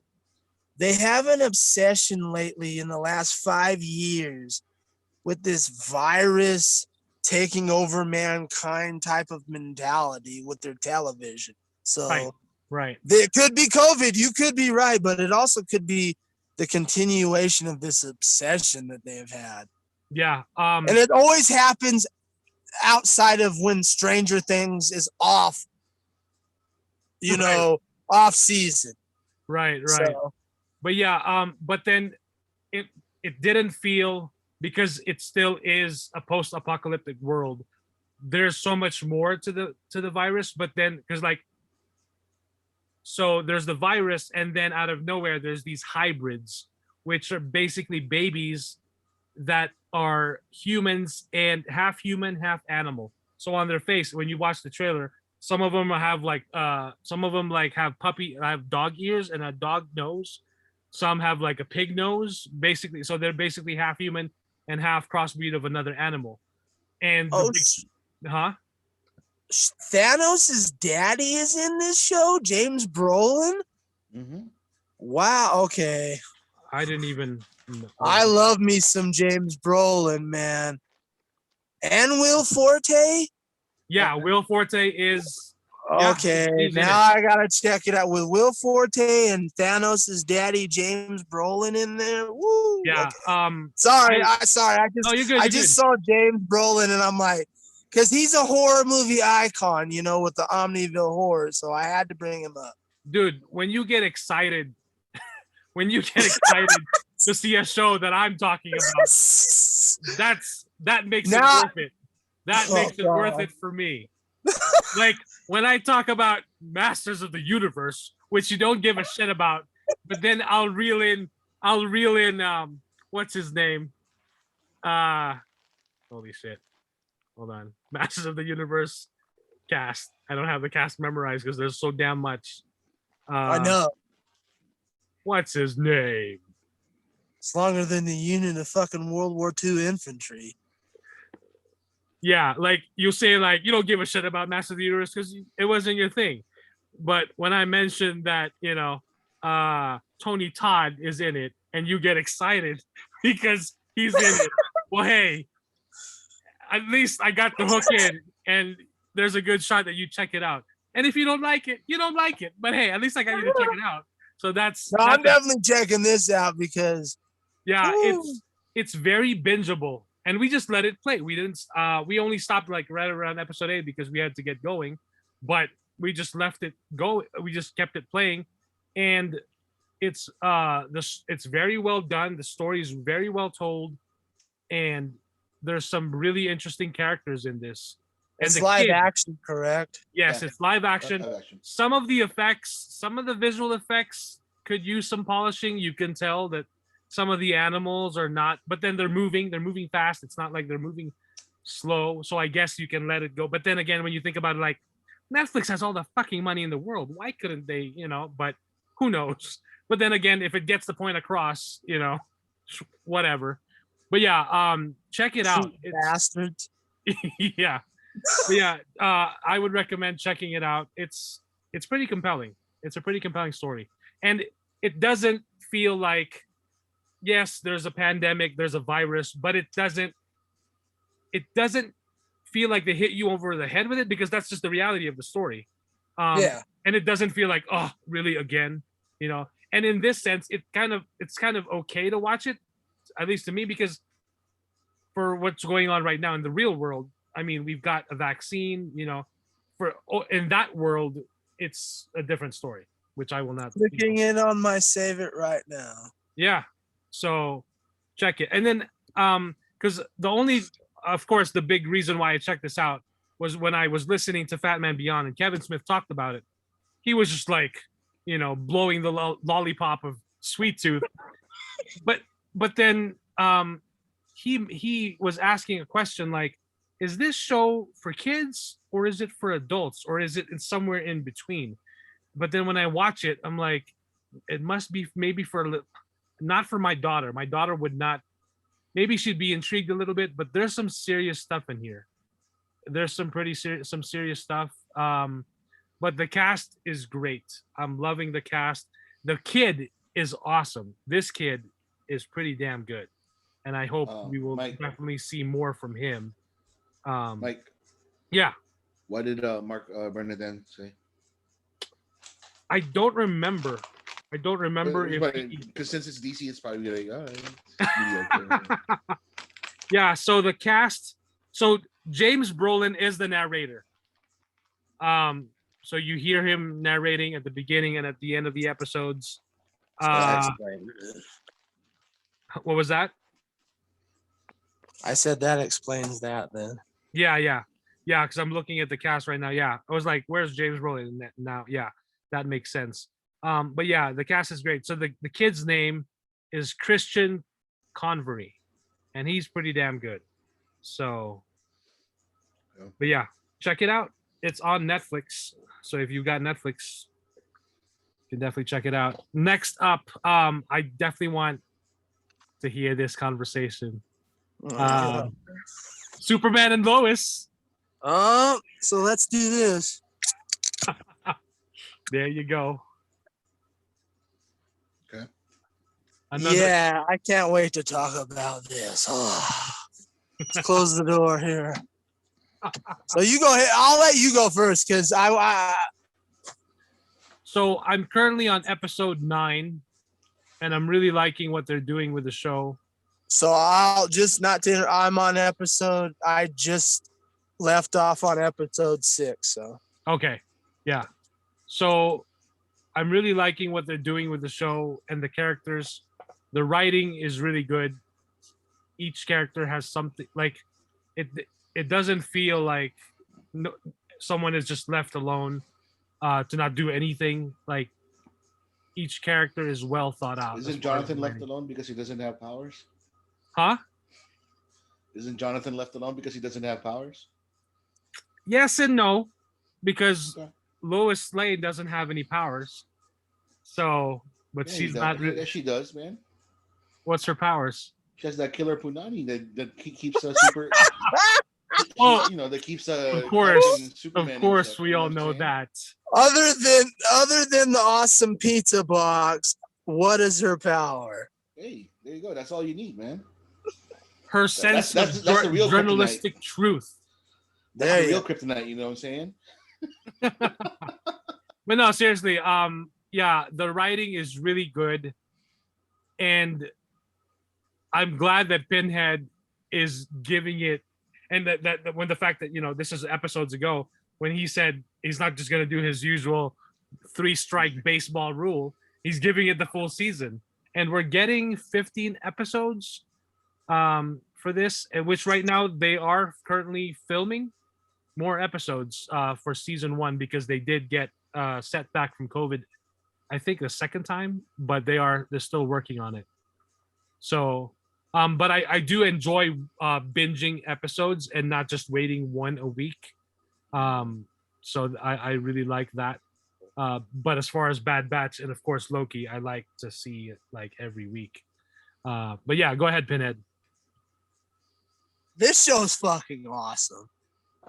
This might be in contention for being one of my favorite, not just shows of the year. This might be my favorite thing of the year because this show is very, very, very well written. It's better than the CW deserves. Way better than the CW deserves.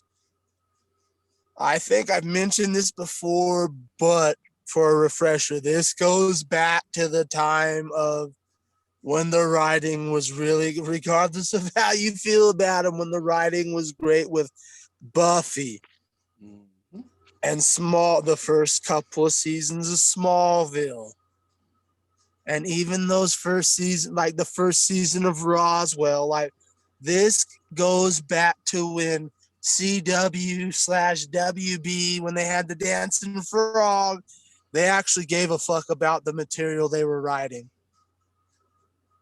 This series is well acted, well written, and well performed. I love this shit.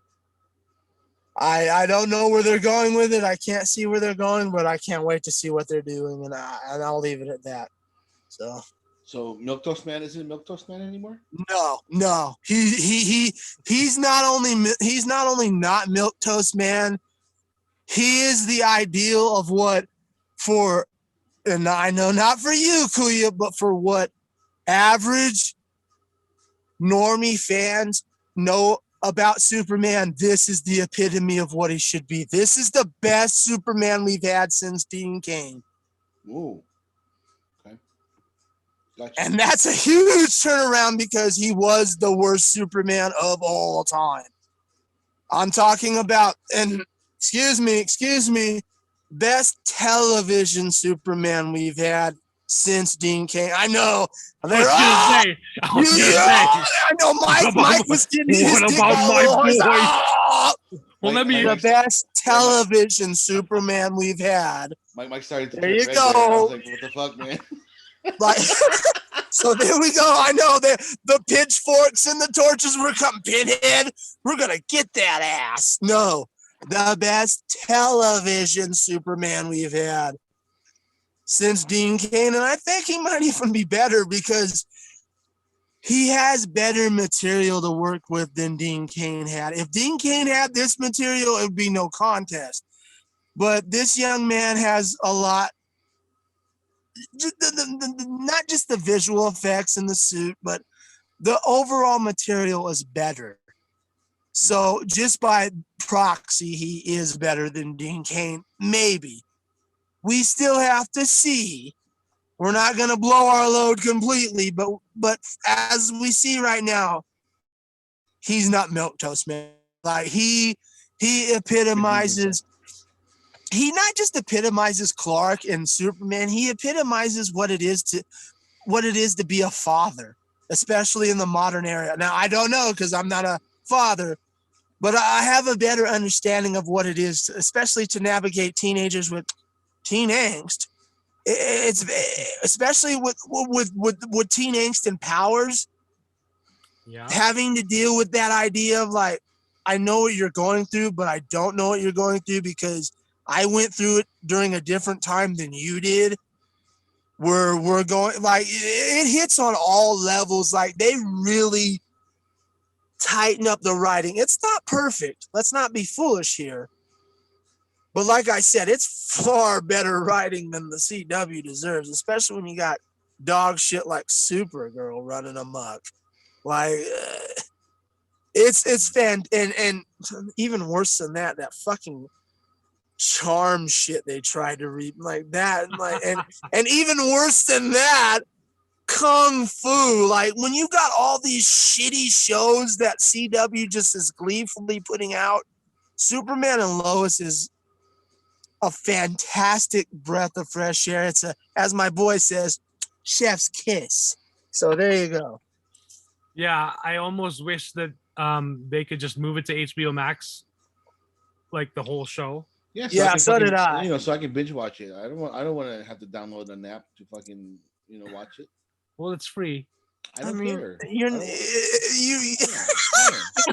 have more incentive to download the app because, like he said, it's free. Than pay like what $14.99. Yeah. I have plenty of apps already. Who you logic? Yeah, good. I have plenty of apps already. Yeah, I'll just wait. Like to be honest with you guys, see that the CW always gives me a bad taste in my mouth. Every time. Me too. Every time like I have high hopes for a certain show. Like for example, I fucking loved the first 2 seasons of Green Arrow, right? And then what the fuck happened to the 3rd, 4th, 5th, whatever, up until the end, and I was just like, you know what, I'm done. The first season of Flash is probably one of the greatest first seasons ever. Yeah, chef's kiss. Right? Damn, really? Then what the fuck happened? The first season. Have you not seen the first season, Pinhead? No, I've never seen any of these shows except for Supergirl. Oh wow! Give the Flash a chance. The first season. Flash, the first season. Oh my god! And I know everyone keeps saying that Arrow and Flash are like the standard according to everyone. The first season of Flash of Arrow was not good. A standard. Again, it's a little different take on what the comic books has to offer when it comes to whatever. And that's what I want. You can skip the intro in the Flash when he keeps saying, "My name is Barry Allen and I'm the fastest." You can skip that every fucking time. Because after the 3rd episode, you're like, you know what? You're not the fastest man alive. Fuck you. Let me ask this. So, do they, in Flash, do they do that typical shit that they have the cameo? Please tell me they have the cameo of the original Flash. Yes. And you know the 80s Flash, the one we all love. The John Wesley Shipp one, yes. Yeah, there we go, my boy. Dude. You need to watch it. Oh, he's without in it. Spoiling anything, you need to watch it. Yeah. Because not just the first season, but even the seasons after, they give him something to do. Yeah. Oh, I got my boy John. The first season for me was fantastic. Like, he is. Oh, I started when I started watching the second episode or the second season. I'm like, I hate you guys because you're getting my dick hard again. Yeah. We're just like since you love watching like quality television or quality shows, we're trying to recommend you to like, the first season of Flash and the second season were really solid. The first one is perfection. Yeah, Like from it's a good start. It's a good yeah, I beginning love for I love the season arc that they have, okay. and just the writing is excellent. I mean, there's some episodes here and there And, in season one, but for the and most that's part, the issue that I solid. have with that's the issue that I have with CW. Like the overall picture of the whole series, you have highlights on 1, 2, 3 seasons, but then the rest is like meh. Like for me, is it a great show? Like when people ask me about like Smallville, right? Is it a great show? I guess. I mean, I like the first 3 seasons, but I mean after that, I'm like, like Lex Luthor and Clark really best friends? Really? I understand the little twist that they did, but like I was just like, no, I don't know. That's stretching it a little bit too far. You know, So for you, I know, like for you, it's the not about writing you would appreciate, I'm but okay the with Superman lore, I already know you would fucking despise Superman and Lois's lore. no. Like the issue I No, have, I'm talking about the way the CW has set it up. for me, like when I saw the first 2 episodes. Like I told Mike I was gonna watch a couple of episodes, and then like I'll see whatever. The first episode for me was okay. It had good graphics, whatever. But the issue that I had was for me is you know the kid had superpowers and all that stuff. He was like, okay, then what? Like the like the building of him getting to the superpowers. Like, oh, that's the reason why he was weird, is because he was actually developing the powers and shit. He wasn't the popular kid because he's not, he's not his brother Jonathan. He's the quiet kid, whatever. And then the quiet kid actually becomes like the super, the one with the powers. The little angsty things that the CW does, but again, it's geared for younger audiences. I'm old. I'm in my 40s. The little angsty shit that they do sometimes, for me, it's annoying. I get it. I really do, and I understand where what they're trying to do with the show, which is fine. And from what I see, Mike is absolutely correct. The way that Clark, not Superman, the way that Clark portrays the father role is spot on, because that's how that's how Grandpa or the father John Kent, he was that's how he was supposed to do it, because that's how he grew up. That's how Clark grew up, was how he was raised by old man Kent. And that's the only thing he knows, because he didn't learn anything from Jor-El except for the history of Krypton. He didn't learn about being a father, right? So for him to talk about, like, you know raising their 2 kids in Smallville, you know at that point, when they were in Metropolis and everything was all cool and everything, but they had to go because they lost their jobs and shit. I'm like, all right, that's a good change of changing the story. That's cool. But Superman is still going to be Superman. He's still going to do Superman things in Metropolis. He's still going to be doing Superman things in Smallville. How is he going to have time to help develop Jordan's abilities? How the hell is he going to have time on all these things, right? These are the questions in my head that might cause issues when it comes to episodes. Like, he's going to be needed somewhere. They need to save a nuclear. There's a nuclear meltdown in bumfuck bumfuck Pakistan or whatever, wherever the fuck it is, right? But then, like, his second son is actually having a meltdown too. So which one is he going to choose, right? And Sounds then if like you need to watch the episodes. I was like thinking similar things, because then whatever. Then we again, deal with these subjects as we go down the line with this series. okay. So Then I'll when it comes to HBO Max, I'll binge it. Yeah, I'm That's hoping that's that's a pinky swear for me. sweet. So So again, I like for me, it was a no go the first time I saw it. Just and like I said before, Mike goes on, not to I defer to you guys when it comes to the comic book lore of these people, but I'm speaking as a normal fan watching Superman and what is marketed, not just, you're right, it is teenage marketed, but as we go down the line, as you'll see when you binge it, if you actually do this, you'll see it's also marketed for the normal Superman fan as well to understand. So for that person, so for my grandmother, for example, who's been watching it with me, this is a perfect example and analogy. My grandmother, who doesn't know the lore like you guys do, she knows the other shit, the 60s and the Chris Reeve and the George Reeve and all that shit. So she's still technically a normie fan. Sitting down and watching this show, this is the Superman she really enjoys. And this is coming from a woman, as I've been on record on this podcast, also saying that her favorite Superman to date is still Henry Cavill. So that tells you where they're going, how it is for the normal fan. Like I said, I don't know all the lore and the intricacies, like especially you, Kalia. This is the step in the right direction because it's a very well told story about Superman. Yeah, when it comes to like known lores, known stories, known backgrounds, and everything like that, I don't have any problems with writers having the freedom to, move one thing or the other to the left, to the right. I don't care.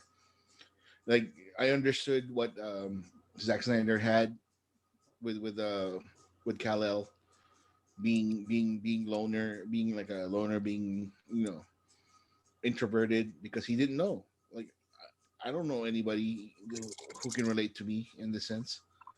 Like my dad kept saying, like, don't save anybody, don't show our powers, don't do this because they wouldn't understand.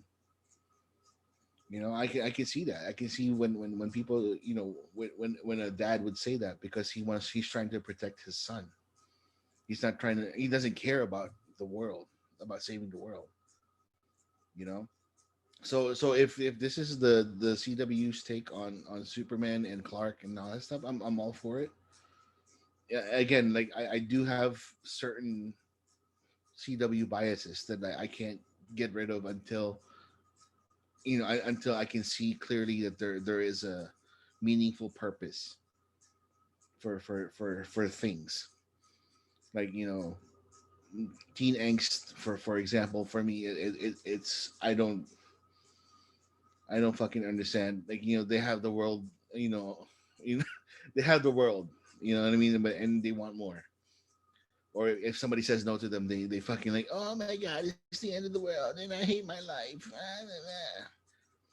See, things like that I see all the time on the CW. That's why it turns me off, like in a heartbeat. You know, so it gave me, like, the first two episodes gave me that kind of vibes when it comes to this show. So, like I said, pinky swear, if HBO Max has it, I'll binge watch it.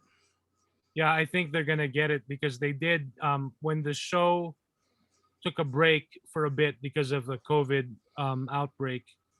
They put up like the first 5 episodes on HBO Max temporarily, and I'm like, why didn't you guys just leave it there?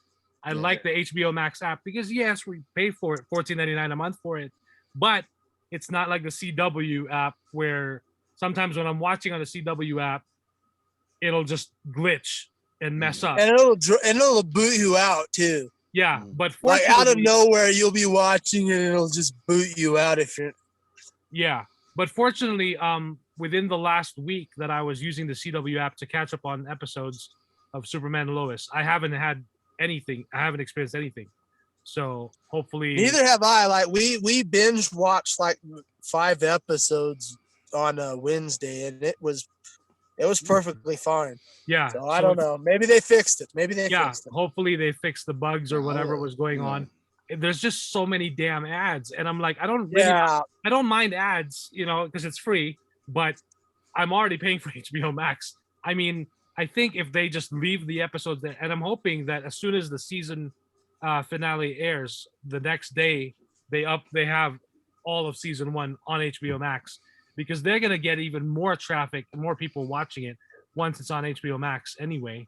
I do realize why the CW would want to hold on to it, because it's such a big show now that they're getting a lot of eyeballs on the CW, so that makes sense, money wise. Well, I will also say this for the ad thing, CW, you should kind of be ashamed of yourself, because it is on syndication on TNT right now, and they didn't have anywhere near as many ads as you guys had. That's right. It's also on TNT, yeah. And Titans is coming July 15th to syndication on TNT. So. Yes. Just for a heads up for all those out you that haven't jumped on board yet and don't want to get HBO Max. So. Yeah. Have you started Titans yet? Yes, I have. We started watching it today, as a matter of fact. So. Nice. And so far? So far, it's good. There's something I'll discuss it once I'm gonna give it the season, and then we'll discuss it. So gotcha. Batman. Okay. That's all I care about. That doesn't bother me as much now that I know the context of why he was doing that. It was a big deal. It's still fucking stupid. Of what? Which one? Oh, fuck Batman. Fuck Batman. Remember, Mike? It was such a big deal for people. Oh yeah. Oh my god. Because and they didn't even see it. When you actually watch it, it's not that big a deal. And they even edited it. They probably did it for the controversy. Like, when you go and watch it in the actual episode, it's not that, like, egregious or violent either as it was in the trailer. Like in the trailer, it was like, fuck Batman. Like, here he's like, fuck Batman because of what happened beforehand. There's context to that. Right. So they clean it up in the episode. Right. And when I saw that, I'm like, yeah, fuck Batman for what he did to you. Exactly. Like when you watch the episode, you're like, hell yeah, fuck Batman. Like, yeah. I'm like, yeah, I'd say fuck Batman too if I was Dick Grayson for all that shit that happened. Yeah, and then diddled him and all that shit. Right. Oh, here we go. and of course, let's not forget, not too long ago, when we found out that Ben Affleck's Batfleck, Batman in the Snyder Cut, was gonna be saying the F-bomb too. Oh shit! All the Bat fans got their underoos in a twist. Like, my Batman doesn't cuss. He'll break skulls and bones, but he can't say the F word. He also doesn't eat pussy, so yeah, like he's in a new controversy where he don't eat the pizza box. That's right. By the way, while we're on the subject, that's a true hero. When he gives a chef's kiss to your, lady parts, that's a real hero right there. Exactly. Fuck Superman. Yeah, Superman did that, dude. That's his kryptonite. That's why he's like, every time Lois is like, help Superman. Next thing you know, like, oh shit. Woody. So, speaking of which, is a perfect segue. So last episode we talked about heroes don't do that. The whole controversy of Batman, who was supposed to go down on Catwoman in season 3 of Harley Quinn. I'm sorry. You're good. Jesus Christ. So yeah, this is our society now. Not too long exactly. after. Like, how are you shunned for eating pussy? A fictional character, mind you. Exactly. That's even worse. Like, a fictional character is shunned for eating another fictional character's pussy. Let's really, this goes beyond first world problems when we are bitching and moaning about a fictional character eating another fictional character's pussy. Right. So last episode we talked about it. Even Zack Snyder also, it looked like, I guess it's not legit comic book art that appeared in the comics, but it looks like commissioned. It was fan art. Yeah, it looks like a commissioned fan art of Batman. Which, if you look at okay, I'm not to interrupt you. I'm glad you clarified that because I've been because like we know I wasn't on the last episode. Right. I've been confused about if this was actually something from a show, canon, or if this was with fan art. So thank you. No, like Zack Snyder just said canon because like there was I mean before this. No, I know that, but I mean how this came about. I thought that was an actual picture from like an upcoming comic or something. Oh no. They grabbed like a snippet of Catwoman laying down like in that kind of provocative pose, and then the head of Frank Miller's Batman from The Dark Knight, right in the middle. Which, yeah, if you look, which is, I mean, like when you look at it, it is kind of seamless. So when I looked at it, I was like, what fucking comic book is that? I was trying to remember, right? And then I was exactly. I wanted to know what comic book that was from because I was gonna rush to the store and buy it. No, and then I was like, that's Frank Miller's Batman, but that's not his Catwoman. So that doesn't make any sense. And then when I saw that it was like a fan art, like some fan just like, you know, fucking pro painted it or whatever, you know, Adobe Pro it, and I was like, oh, okay, I got you. Yeah. So that I understand while Mike's going on, what's the controversy? Because I still don't understand the controversy. So the writers of Harley Quinn, the animated series on HBO Max, which is geared for adult fans. Yes. There was a scene where they wrote Batman going down on Catwoman, and one of supposedly one of the higher ups at DC Comics said, no, you can't do that. Heroes don't do that. And they've got Batman toys that they sell, but I'm like, okay, but for this cartoon series, the Harley Quinn cartoon series, strictly for adults, kids will not see. It doesn't. They're not supposed to see it. Damn it. Right. So yeah. Like if you're showing your kids this shit, because I've watched the first 5 episodes of the first season. If you're showing this kid your shit, now excuse me, I don't have any kids, but if you're showing your kids that shit, and we know what age group we're talking about, you're an irresponsible parent. Right.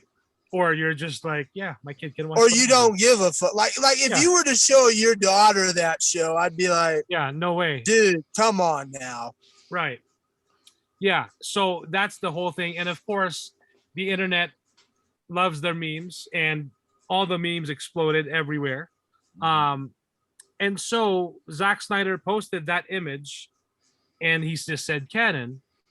And if you look back now, so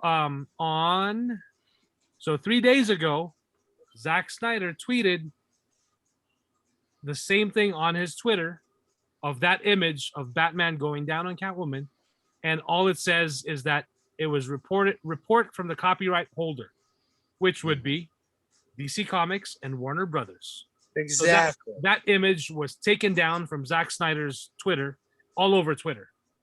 So he retweeted that, and he just basically said, if I advance. So he was wearing a shirt when he was filming Justice League or BVS, where it basically said like, if I advance, like hold the line for me or something like that. So that's what prompted me to change the cover artwork of our last episode, Heroes Don't Do That, to that very image that Warner Brothers and DC Comics reported to Twitter for copyright reasons. And basically, the Snyder fans, the Snyder cult of 12 people, we all got together in our little meeting, and we said, we're going to post the shit out of this all over social media with the hashtag Batman Goes Down, because he fucking does. And he's a gentleman. That's why he has the... Exactly, and that's what Trevor Noah said. That's why Batman's mask only goes up to here. Like, so when he gets some action, he's ready. He's ready. Who cares? Like, so this is my answer on it. Who the fuck cares? Well, like honestly, like, well, I'm just confused. Like I'm just confused of how a company can be in an uproar over they were scared. an adult content show where adults are watching adult content about adult content shit. Like, let's not pretend like people don't go. You're eating your wife's pussy if you're gonna let's stop this. Let's stop this. Like, why? What is? I'm confused. However, in the same sentence, those same people who don't like adult content where Batman's going down eating the pussy, they're perfectly fine with that same person bashing someone's head up against a wall and their brains splattering all against the wall. Yeah. Right. That's why I'm confused. Yep. Okay. Because just so I understand. That's all. Just so I understand. Okay. Because violence doesn't interrupt the bottom line. And a lot of the time, you guys over there, Ronan Brothers, are doing violence against women, but we won't talk about that, will we? Ooh. Yeah. But that's okay. Yeah. Like, and then, we were talking about, like, Mike and I were talking about it in Jester last week. Like, when we had our toys, I was like, fucking, I had my male toy, and then, like, a female toy. I had it mounted on the fucking, I was like 8 years old. I was like, what? Like, again, this happens because we fucking see it everywhere. Innocence has been lost. We had Darth Vader bending Leia over, going, "Give it to her, give it to her." 1977. This is the real Force. In 1980, you saw twins making out. You know what I'm talking about? Right, but we didn't find out till 1982. No, because there's a plot hole. Because they go, I don't think I'm going to know anything about it. Right. So I want to share this. I shared this on the social media on our podcast. So it's basically for the Batman going down on Catwoman, the image. It's Warner Brothers saying heroes don't do that, and the guy is angry. And then on the next one, Warner Brothers is happy with that scene of the Flash falling on top of Wonder Woman from Justice League. Yep. And he says, haha, this is going to be so funny. Fans are going to love this scene. Yep. So, but yeah. So yeah, Warner Brothers. Hey, all I got to say is, man, woman, or anything indifferent, if your man or woman's clean down there, give the lollipop a little lick on both sides, Yeah, and I'm just going to say, for Warner Brothers to not respond, to not release clear data regarding the Snyder Cut and how well it did for HBO Max and for the company. We know how well it did. Right, and we do, but unofficially, officially, they're like, no, it didn't do so hot. Godzilla vs. Kong did better in the first quarter, but Godzilla vs. Kong was released the second quarter. At the beginning of the second quarter. Make that make sense. But they're very quick to like, oh, that's Zack Snyder. Get someone on legal and tell him to take that shit down from Twitter. And that's the proof right there between not releasing the actual numbers to him and his wife and copyright striking him. This is Warner Brothers being the most childish, petty that they could possibly be. Yep. This is petty shit now. It's not even just the Zack Snyder cult. I'm not part of the cult. And even normal motherfuckers like me and my grandmother can see this is just petty, childish bullshit now.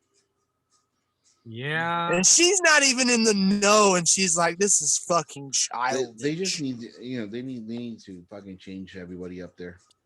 This is why Zach went to Netflix and he's had enough. Enough is enough. Right. Like you can have all these visions and these and it's like Neil Blomkamp in his fucking Alien movie. You can have all these visions and these storyboards of what you were gonna make, but if the studio who controls the shit is not gonna let you do your vision, it doesn't fucking matter, because especially if the studio is going to be childish, much like they were with Neil Blomkamp, although Ridley had a lot to do with that. The point is, if certain people in there in the studio themselves are going to be this childish, why should the man who had the vision in the first place give a fuck anymore? It's not worth his time. So we move on. Yep. He deserves better than that. Oh, yeah. Alrighty. So next up, talking more DC news. So this one was just released a few days ago.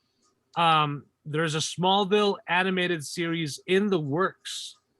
So I want to give credit to DC at DCUverse on Instagram.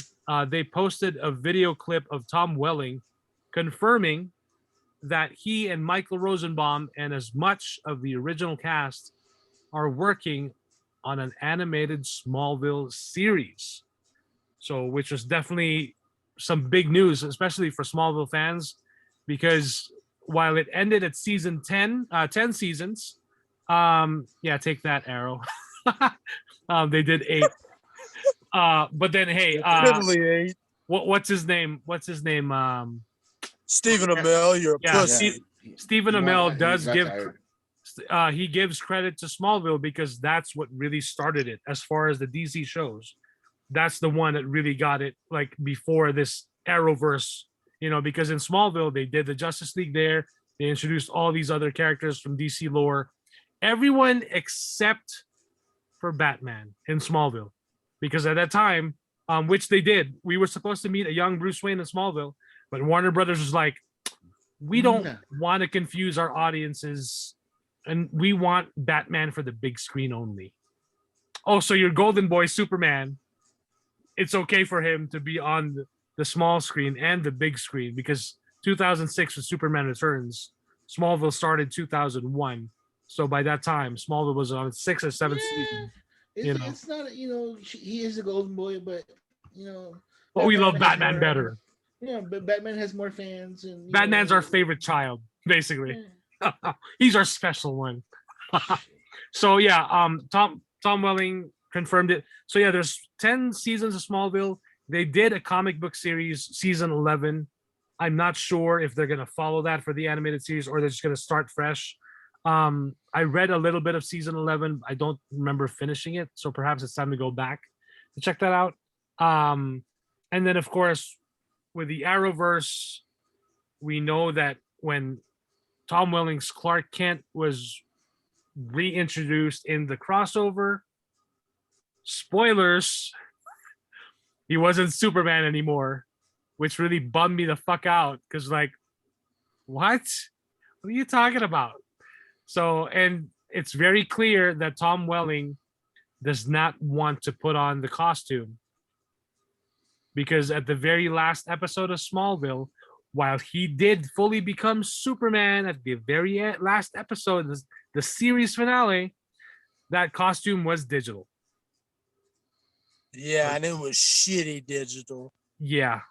And the faraway shots were easy enough to be like, that's CGI Tom Welling, because you don't even have to show his face, but it's Superman because he's got the red cape and the blue suit. But in that close-up, when he rips off the shirt on the rooftop, while it's cool and they play the Christopher Reeve, John Williams classic Superman score, it was a fucking cop-out ending. Yeah. He clearly does not want to put on the Superman suit because of that Superman curse. So the guy that's going to play Superman in the animated show doesn't want to wear Superman. Well, he gets away with it because it's animated, so he never has to. Yeah, he's not really wearing it. Wink, wink. Yep. And since we were speaking of Stephen Amell, you guys gotta.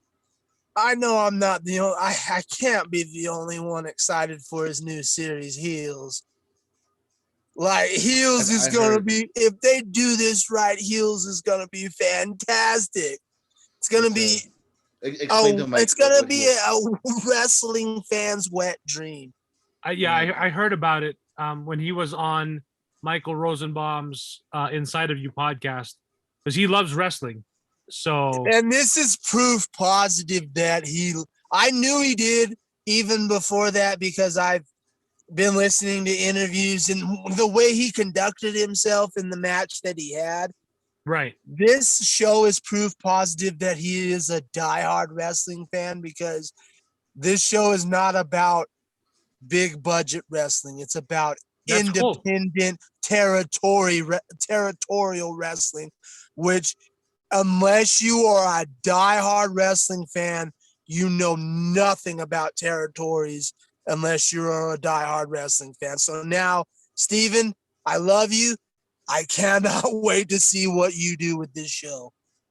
Yeah, that's awesome. That sounds really interesting. So, I'm all for it. That's really cool. Alrighty. So yeah, no dates yet. It's too early to tell what will happen in the Smallville animated series.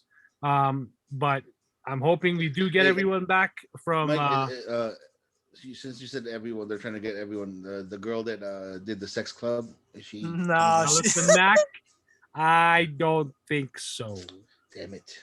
If she's in there, she'll have a cameo where she's in a sex dungeon. I mean, man, she was a good character. She was a good character, and I remember at the beginning of Smallville, everyone was like, "She should just be Lois Lane. Why didn't you guys make Lois Lane?" And then the writers came up with the idea that she's the cousin of Lois Lane, and it was great. So but yeah, that her name is like Penny, right? Penny Lane, something like that. Chloe Sullivan. Oh. Never mind. Yeah, they'll probably have her. They'll just recast her.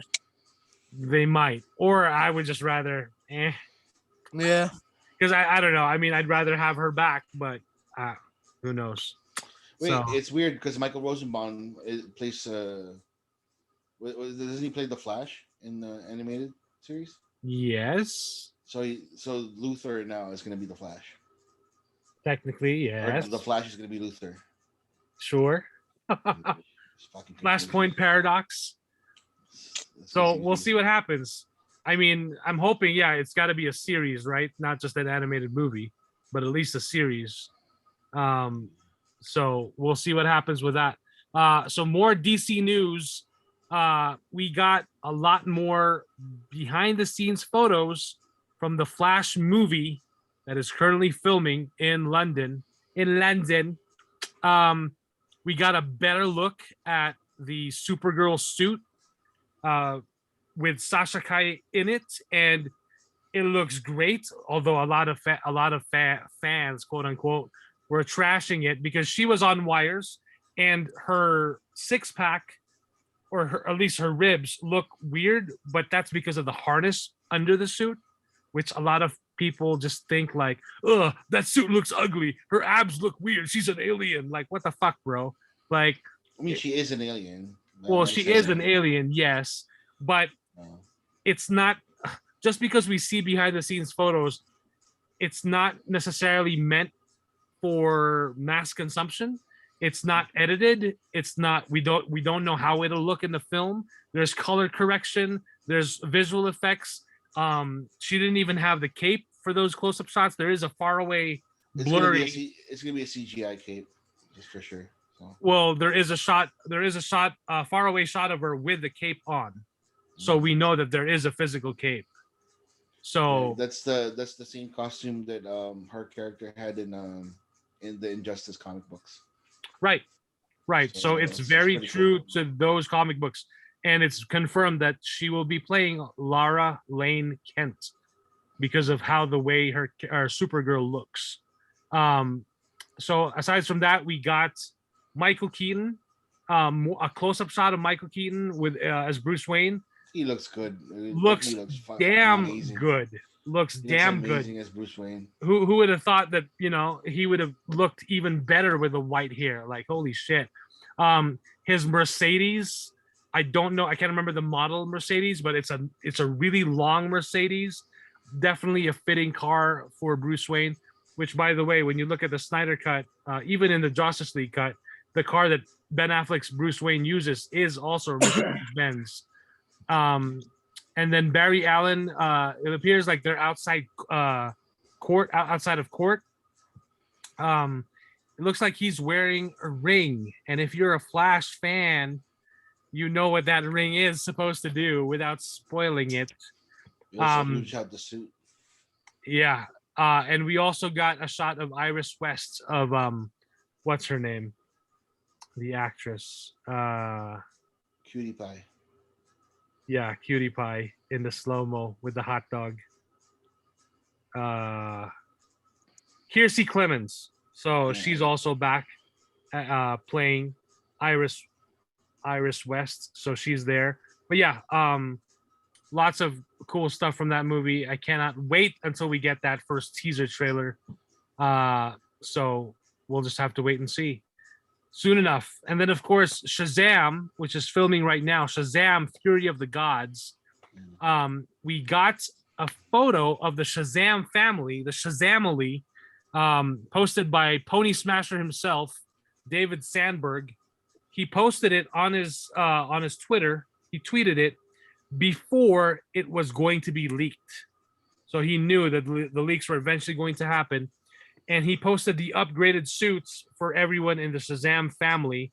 And one thing to note is that so if for those who have seen Shazam, the first Pinhead, did you see Shazam?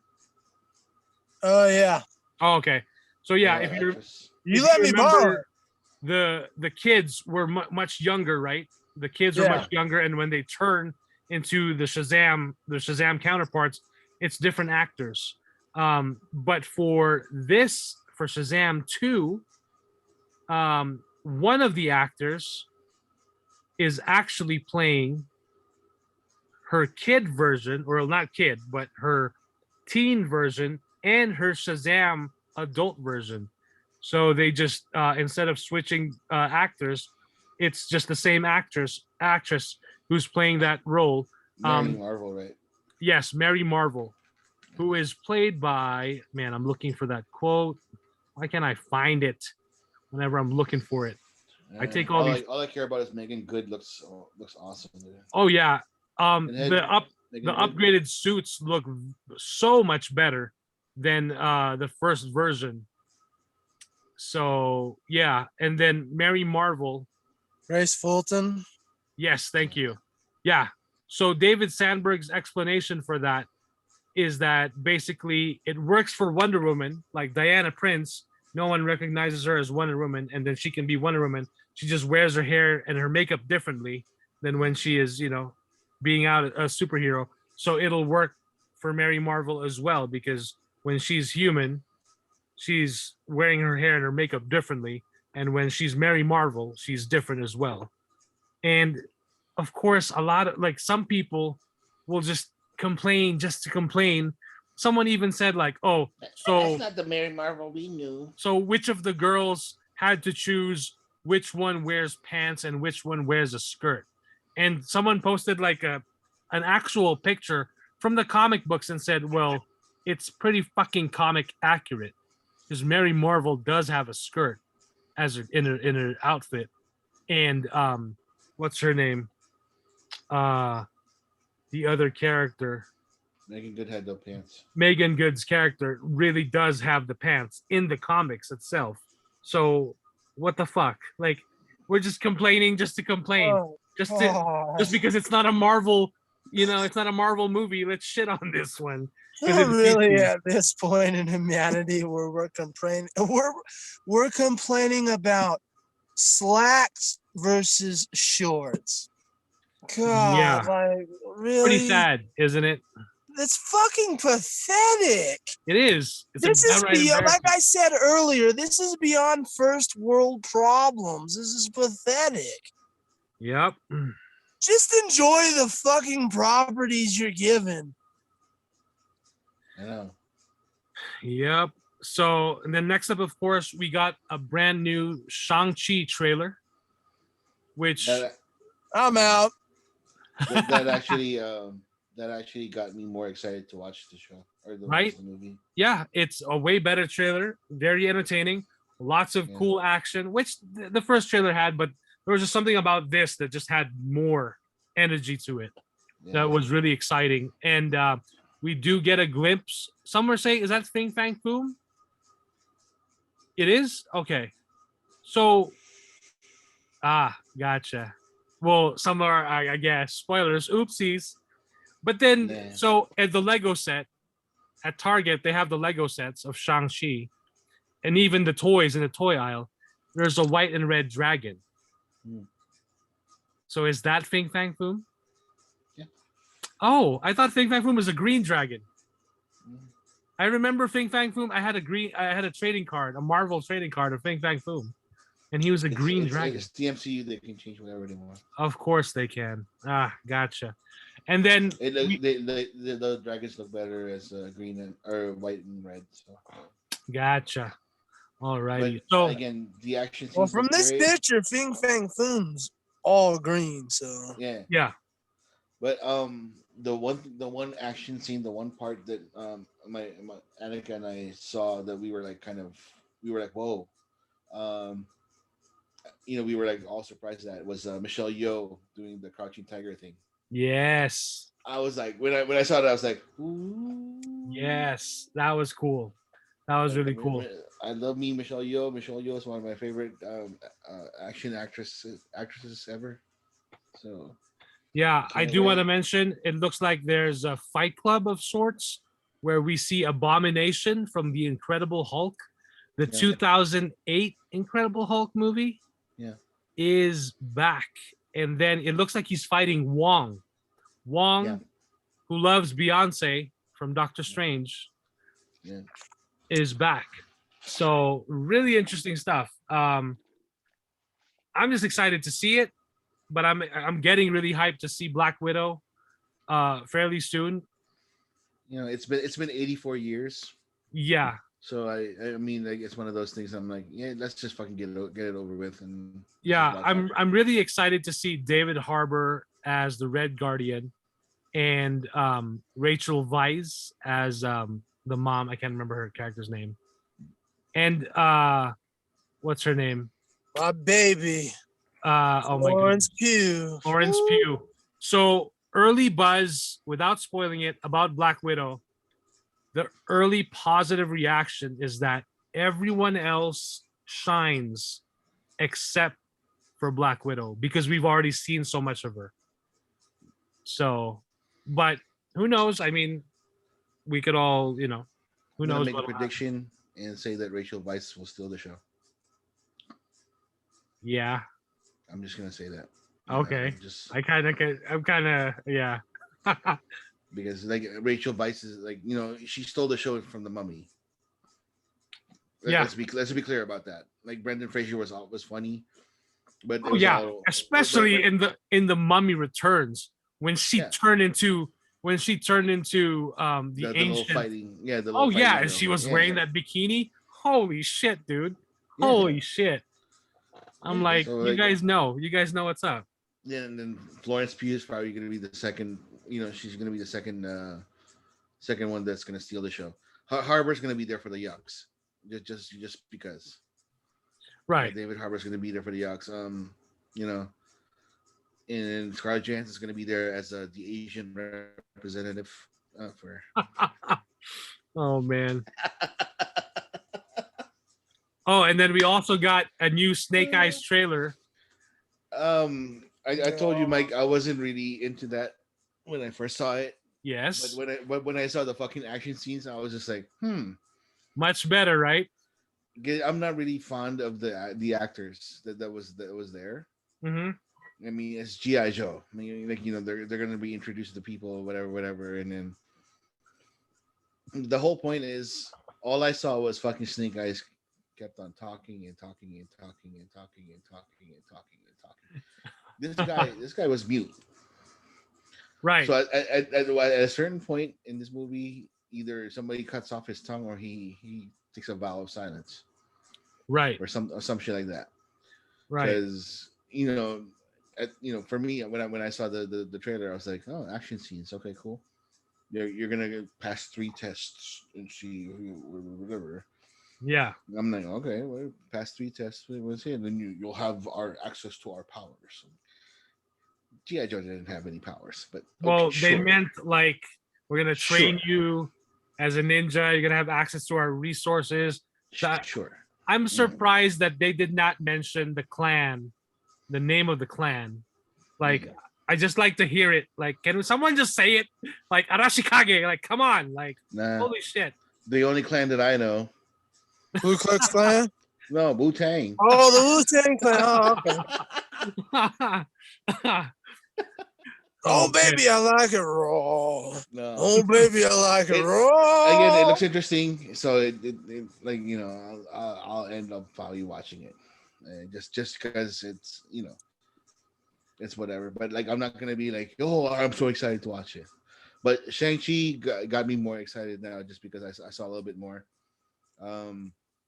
The people that are there, the actors that are a part of that movie is great. So okay, yeah. Well, tell me when there's a strong black queen in there to keep up the narrative, and then I'll go see both of those movies. Otherwise, Shang-Chi, unfortunately, is an Asian movie, but you will see a bunch of strong Asian women. Like namely Michelle Yeoh. Aquafina. Aquafina's a funny, strong Asian woman. You don't gotta tell me about Aquafina. She can't sound black. She's from Queens. Yeah, so that's the thing. Nora from Queens. You're confusing the show. Nora from Queens. Yeah, that's the thing I've heard about Aquafina. Like, some people are like hating on her. I'm like, why are you guys hating on her? Because she's trying to sound black, I guess. No, she's from Queens. I mean, like, duh. Like, everybody sounds like that. Yeah. So I'm like, what's the deal, yo? Why are we hating again? Like, jeez. So, by the way, before I forget, Pinhead, are you caught up on Loki?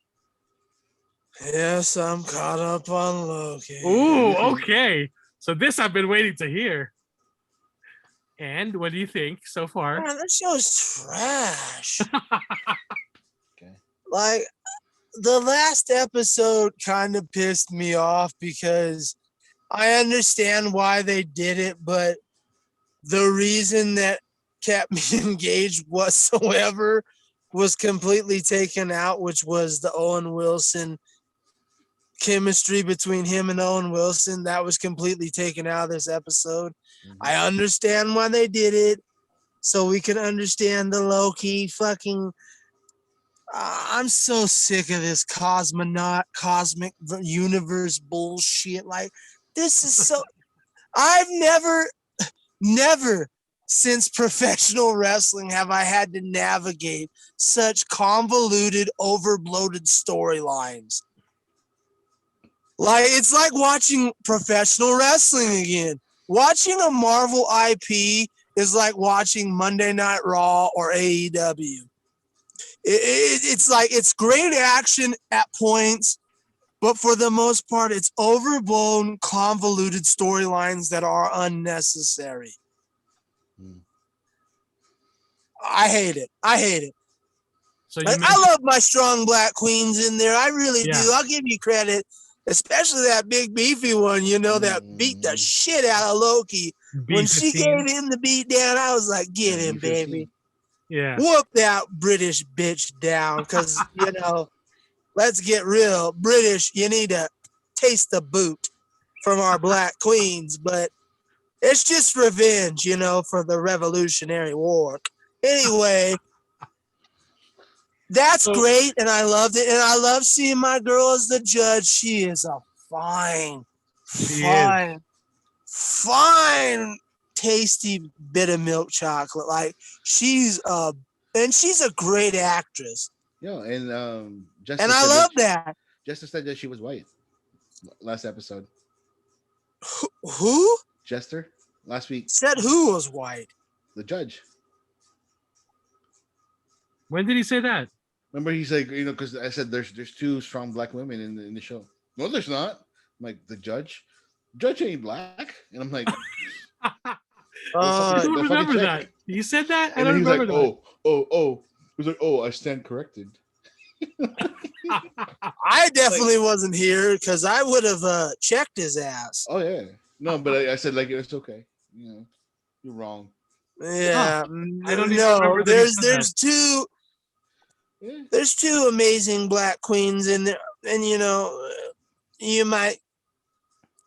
so never mind. We won't go down that road. But anyway, there's two beautiful queens there. But other than that, the show is fucking dreck. I think I hate this more. I think I hate this Disney show out of all the Disney shows that we've watched. Second to WandaVision, I think this is the one I hate the most so far. Wow. So you mentioned you do like Owen Wilson and Tom Hiddleston's chemistry. Yeah, I like that. I like that. For what a pessimistic piece of shit like me can like. I enjoyed the jokes and the banner and the way they interact with each other. That was completely eradicated from this episode. And like I said, I understand why. So we can progress not just the story, but the origin story and lead into, because what you're trying to do is lead into, the multiverse of madness, which connects into, we're going to keep going and going and going. I don't care about that. Right. So for this episode, it was just a no-go. Yeah. Although that Loki, whew, that secondary Loki, that magician Loki, woo, you were a good-looking British bitch too. So I'll give you credit for that. Other than that, this show is just not for me. Yeah, it just isn't. So Sylvie Laufey-Daughter, it's not for everybody. The Enchantress. Yeah. So spoilers, we do find out in the third episode that the TVA agents are not just existing agents. They're actually seems like they were human beings before who lived lives. Yeah. So they're variances, Yeah. And I'm glad you brought that up because I do like that element that they revealed. That was the one and only thing I liked about this episode was the fact that they revealed that these were variants, and variant is a label. And they even made that a hint in this episode about, we're not calling them variants, but they're because she got pissed off when we're not variants. But then as she was explaining everything to him, she's like, yeah, we're all variants and this is what they're doing. Right. So I am curious to see how it all unravels as far as the sacred timekeepers, the lizard timekeepers or whatever. If they're even if they're even real or whatever the hell is going on, or it's Mephisto. It's King the Conqueror. He's the next big baddie. Watch, or maybe it's Professor X and the X-Men. Who knows? Watch Ant-Man's Quantumania next year. Then you'll fucking understand what Loki is all about. So. And see, and this is why I don't give a fuck. I made this reference a couple of, I think, 120 seconds ago. I have to deal with this shit in wrestling. I don't have to deal with it in Marvel. So kick rocks, Loki. Because wrestling does this convoluted bullshit storyline shit where they keep you engaged, where you're like, I'm walking out, and as soon as you walk out, they're like, wait a minute. That storyline over here connects to that. And you're like, fuck it, I gotta watch it. So I do it with wrestling. I'm not doing it with your fucking Space Wizards or Marvel. So Loki, you can kick rocks. And the only reason why you can kick rocks, and I will say this in full disclosure, as like I said, I have too much wrestling on my plate. I'm not doing this with Space Wizards and fucking Marvel. I'm not doing it. I'm not doing it. Right. What? Mike, did you see the new Bad Batch yet? Yes. Did you see it? Yeah, Cad Bane got his ass kicked. Yes, which now reminds me of the Boba Fett comic where he loses Han. Yeah. So, I mean, when you have a high-valued target like Han Solo, everyone's gonna be after you. But it was in his fucking goddamn spacecraft already. How the hell do you lose? That's right. I do also want to bring up Boba Fett's starship. It's now no longer referred to as Slave One by Disney. So believe it or not, Lego had LegoCon, and that's why I was hoping Jester was going to be here. But I definitely will want to hear his thoughts on it because I'm sure he's not. What is the name now? So, Lego is it Indentured Servant 1 now? So it's Boba Fett Starship. Disney, Lego, as per Disney, now wants to drop the name of the ship Slave One. So they announced a brand new a $50 Lego set, which doesn't look like it's worth $50 because it's a smaller version of the ship, and it only comes with 2 damn minifigures, and that's Boba Fett and the Mandalorian, Din Djarin, and it's $49.99. They announced that set yesterday at LegoCon, and when they announced the set, they also announced the name of the set, and it says there Boba Fett's Starship. So a lot of Lego collectors and Star Wars fans were asking, why is it Boba Fett's Starship? Why is it not referred to as Slave One? Because that's been the name of the ship since The Empire Strikes Back. And I guess according to one of the Lego employees, that's what his response was. According to Disney, we are now no longer allowed to refer to it as Slave One. It's now referred to as Boba Fett's Starship. So, Pinhead, do you get affected? Do you get affected if a spacecraft is called Slave One?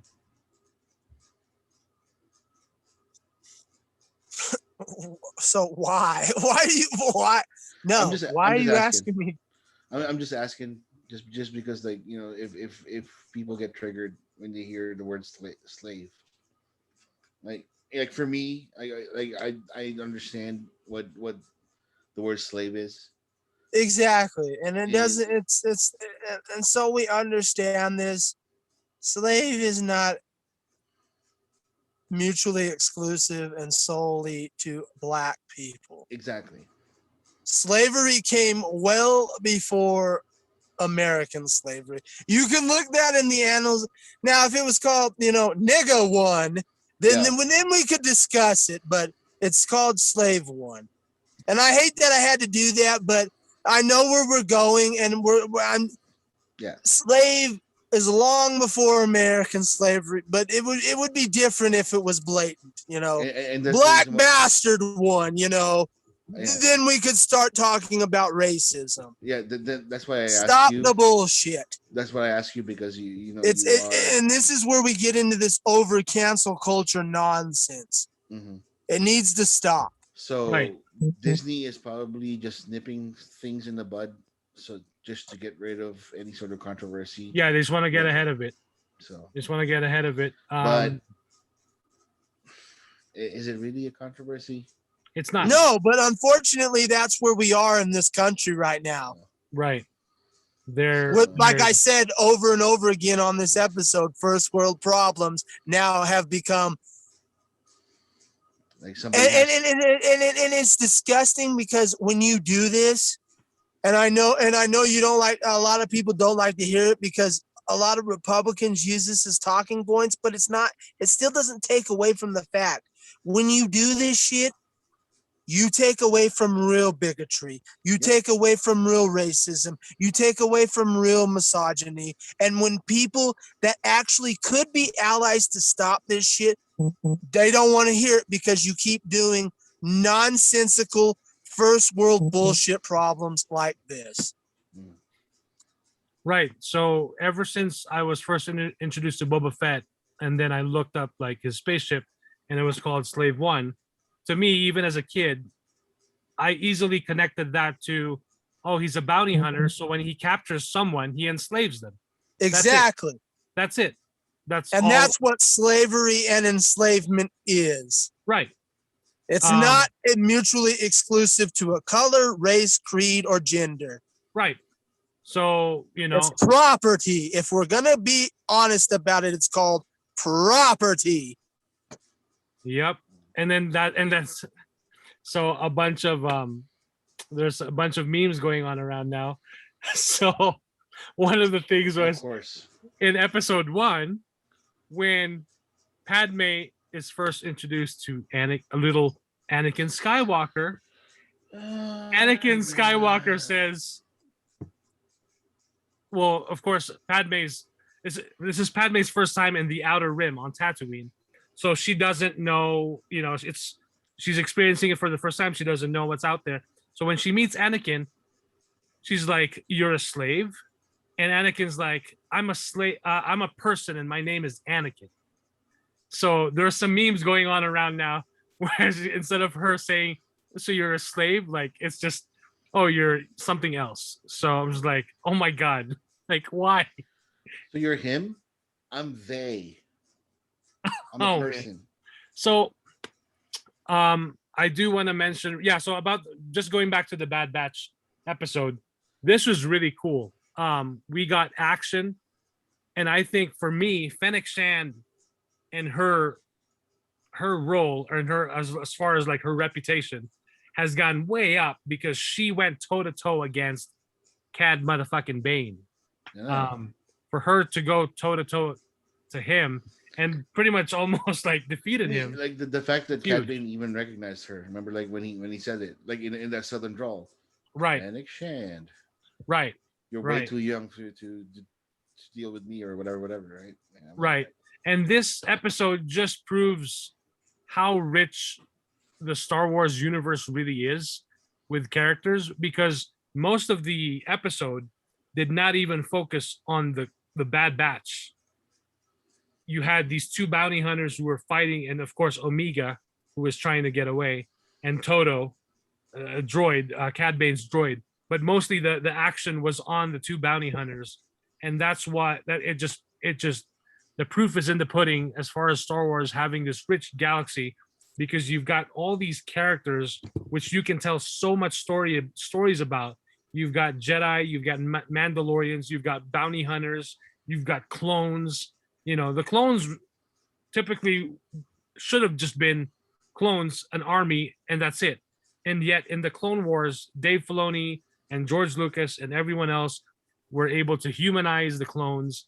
And you have Captain Rex and Commander Cody, and now you have, among many others, and of course the Bad Batch, Clone Force 99.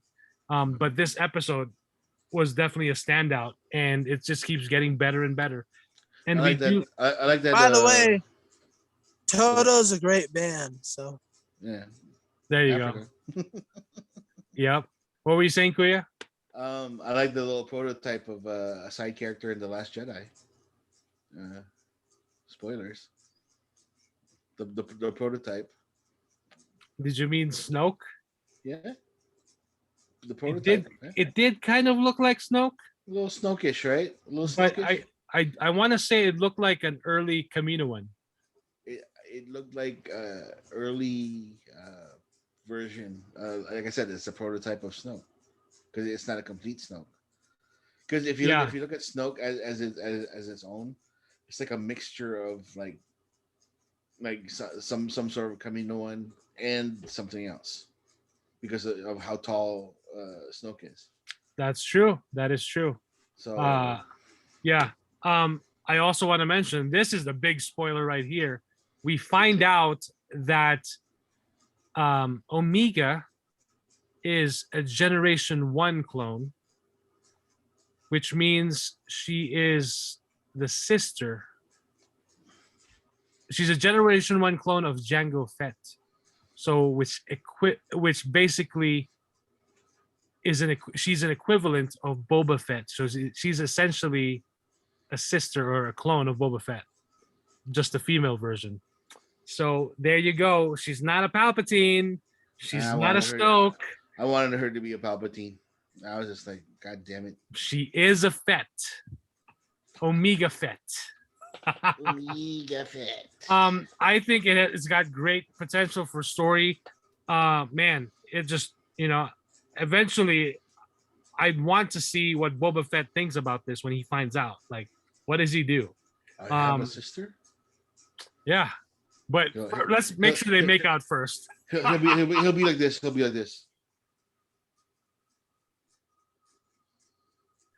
Oh boy. I'll be a sister. I have a sister. I am my own sister. Oh man. But yeah, that was the huge bombshell. That she's a Generation 1 clone, straight from the template of Jango Fett. So, and the fact that the Kaminoans, you've got Lama Su, and you got Ton Wee. So just for FYI, this is a little not necessarily deep cuts, but not very popular knowledge. Ton Wee is the Kaminoan that was in Attack of the Clones that basically speaks to Obi-Wan Kenobi, the Master Jedi. Yeah, and then eventually speaks to Jango Fett and Boba Fett as well. So she bit the dust in this episode, but it was cool to see her nonetheless. So this is the 8th episode, so we've got 8 more episodes of the Bad Batch. So a lot can still happen. There's 16? Fuck. 16 episodes. God damn, I thought I was going to end at 10.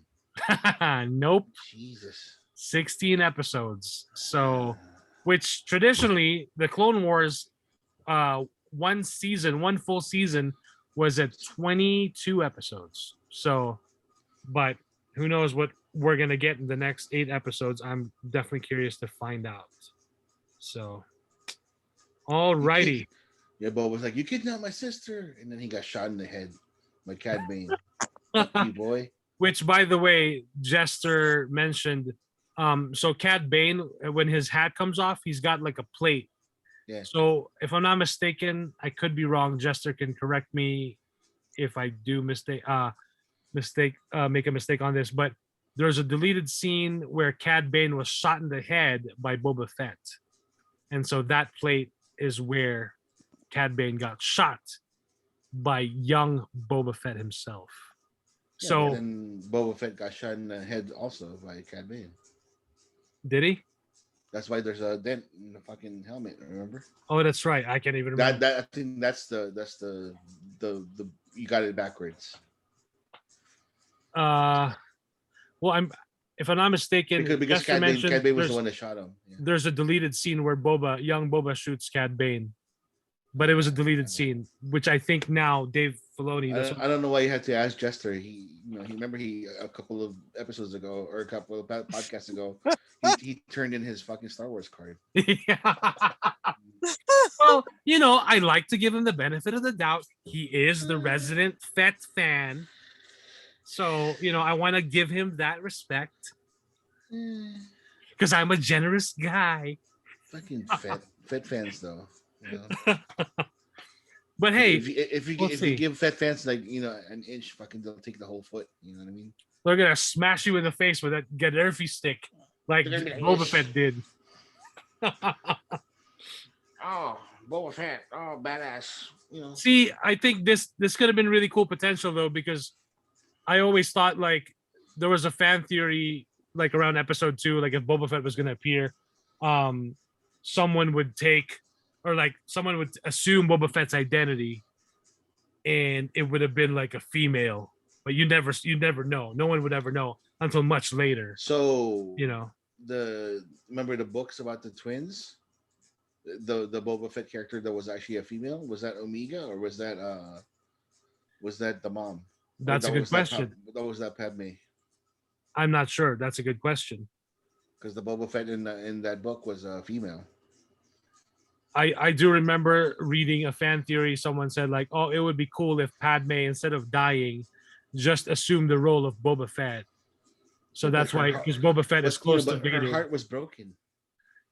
Yeah. After she got force choked by fucking Anakin.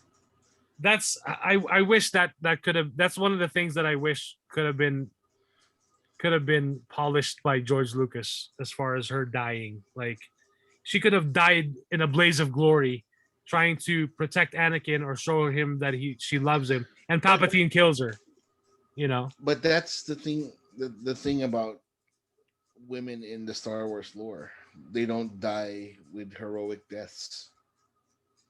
Look at fucking well, except for Boldo, but Boldo's a side character that nobody cared about. But Leia fucking just did the Yoda thing and helped out her son at the last minute and then disappeared. I mean, You are that's forgetting Ahsoka. she's not dead yet.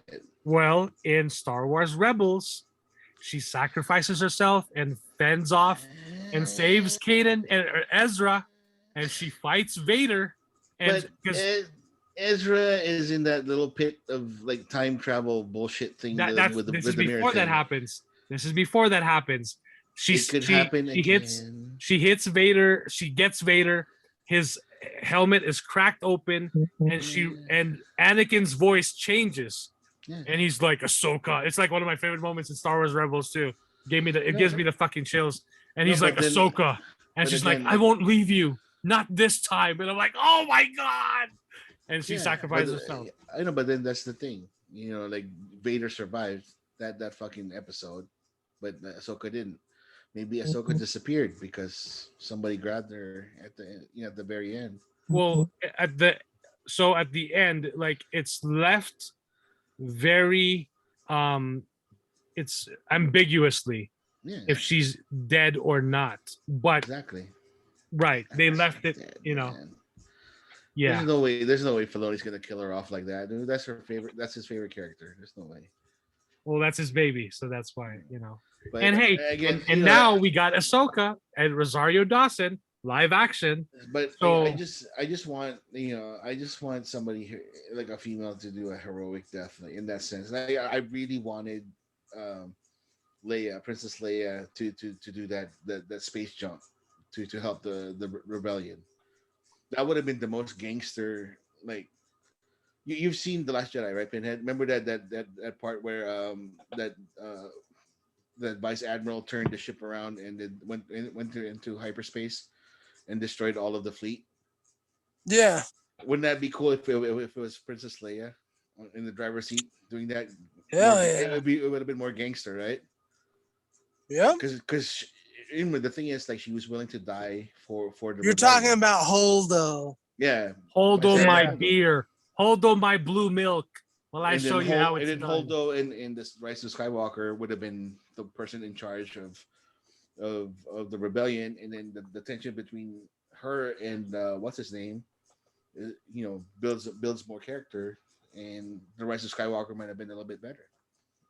But hindsight is 2020, and I'm just a regular guy that enjoys the Star Wars movies. I'm not an expert, but like Mike said, that anybody, you have to be a Star Wars fanatic that knows the lore in order for you to create a good story. But I just improved The Last Jedi and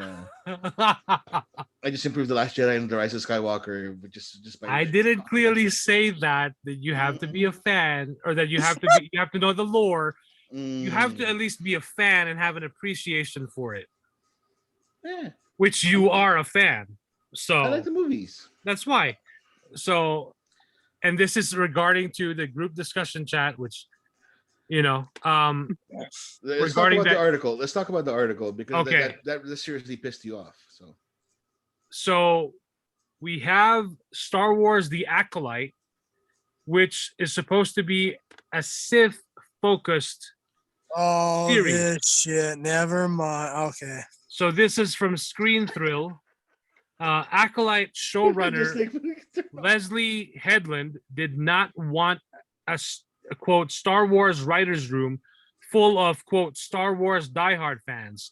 It was important to mix writers with different connections to the franchise, as she explained. There were people like myself that were later in life Dave Filoni acolytes. I literally had one writer that was like, I have never seen any of them. I've never seen any Star Wars media. And she's texting me before we started the room. She's like, Luke and Leia are brother and sister. What the? And then she laughs. For Headland, writers unfamiliar with Star Wars were only a plus. It was so great because I would really love to know from someone who is not fully immersed in this fandom. What do you think about the pitch we just made? She said. So while she did her due diligence and did a lot of background work and research at the same time, she was somebody that would kind of talk to and say, okay, so if we take all the kind of signifiers out of it, and this is Star Wars version of X, what does it mean to you? Headland continued. So that was what I really wanted, an active conversation between my writers and myself, and not so much a room full of people that would kind of just automatically agree with what I say. Don't freak out just yet. Let's not forget the showrunner does know Star Wars. I understand the showrunner's decision here. Having a fresh set of eyes could benefit the series, as sometimes us Star Wars fans tend to be too restricted by our preconceived notions or expectations of a Star Wars story. Having a Star Wars quote virgin, LOL, could help their series originality. Do I worry a little? Yes. But there will be so many Star Wars series in the future that creators will need to put their own stamp on their story. Otherwise, the franchise will become stale. Let's just trust the story group is there to prevent anything that could harm the canon.